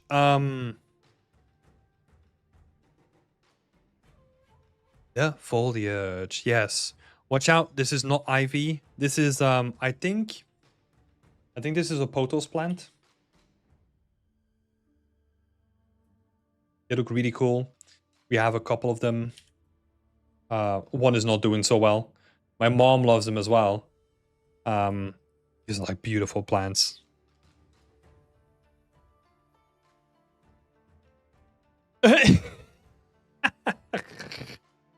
If it's hanging, it's ivy. I don't care. I love that. Cool. Let's have a look. Pixel density 512. This is probably already decided, right? Because this has to be consistent in the scene. So if that is the scene, pixel density, that's fine. I think, yeah, having a refresher on this is good. Let's see. We've got some like Hosta plants, Monstera plants. We've got some stuff here. If this is gonna be tiny stuff, right? But like if this is gonna be your UVs, try to condense things more, right? So an easy way to condense things is if you have like a leaf like this. Let me pick out an empty spot. Let's say you have like your leaf like this. What you want to do is like your next leaf is just going to be like scattered like this. And then you can be like more optimal with your space. That will be like a way to save space.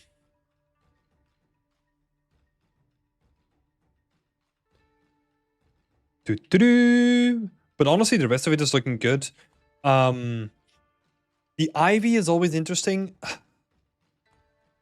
With the ivy, I don't know if this is the plan here. It is...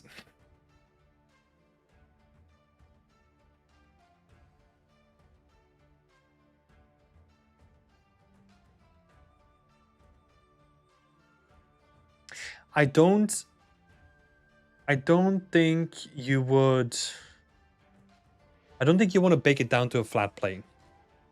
If you do, what you want to do on a flat plane is you want to have like loose bits of ivy or whatever it's called so that you can stack them on top of it to give them more 3D, right? Maybe that's what's happening here. But you cannot rely on just having like a flat plane to give the feeling of 3D. It's not going to be enough. So we have to add like additional like meshes to it if we do that. That's why I tend to prefer... Yeah, no, I think this is good. Additional meshes, yes. Yep, exactly. So if that was a plan, that is good. What is also going to happen is that these meshes are going to have to be way bigger, right? Because their size, their real world size is going to be way bigger. But you'll figure it out as you do like your textile density sizing on your actual UVs. The actual plan looks really good though. We've got a good variety. I like these plants. We've got like regular looking plants. We have like one with rounded leaves. You could probably get away by like not having to do that many.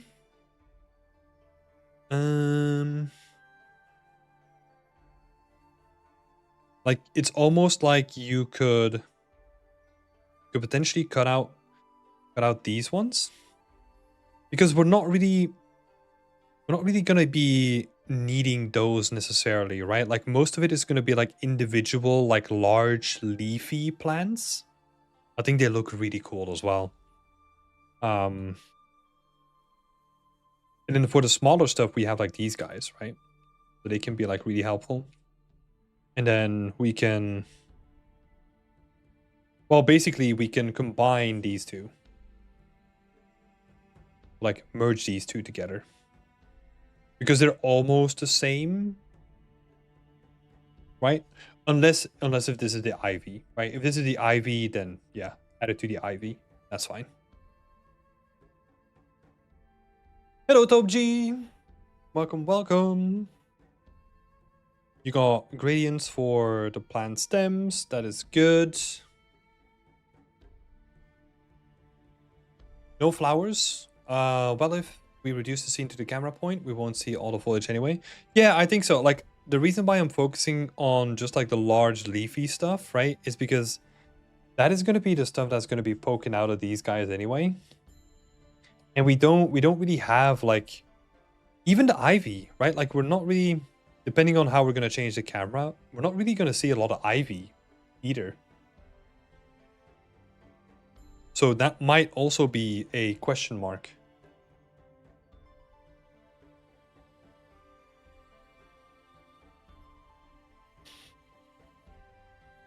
Right. But honestly, like the way that you lay it out is pretty good, right? Figure out like your textile density and how to like shape or like share an atlas with all the foliage in your scene. And then see what you need to cut or add, or because you might end up with like an open space where you can just add like a bunch of flowers in, right? That might also be happening. But yeah, thank you, Guillaume. Thank you for sharing your work. Solid update. And yeah, I'm looking forward to seeing like the small scene with like all the pots and the flowers and all that kind of stuff. The flowers are going to be, well, not the flowers, the plants are going to be really fun. Thank you for the chunky feedbacks. Hell yeah. Maybe I should rename the stream, you know? Chunky feedbacks with Tim. Cool. But it is really late here, people. Like Slate is saying, really nice progress, Guillaume. Thank you for sharing your work, Guillaume. This is really good stuff. Any good videos regarding the pipeline for Foliage in general, or Ivy specifically? We actually have like a good workshop with Dennis Welling on our YouTube that explains the whole pipeline for Foliage. That could be really interesting. So yeah, I recommend you go check that out, Toji. I'm gonna be removing myself from the stream anyway because it is late and I need to get up at a decent time tomorrow for work. So thank you everyone for being here. Thanks for sitting through the entire thing, which is awesome. Loved to have you here for the whole thing. I wish you all a nice evening, and we'll see each other next week for another instance of this. So good night, everybody, and I'll see you. Bye-bye.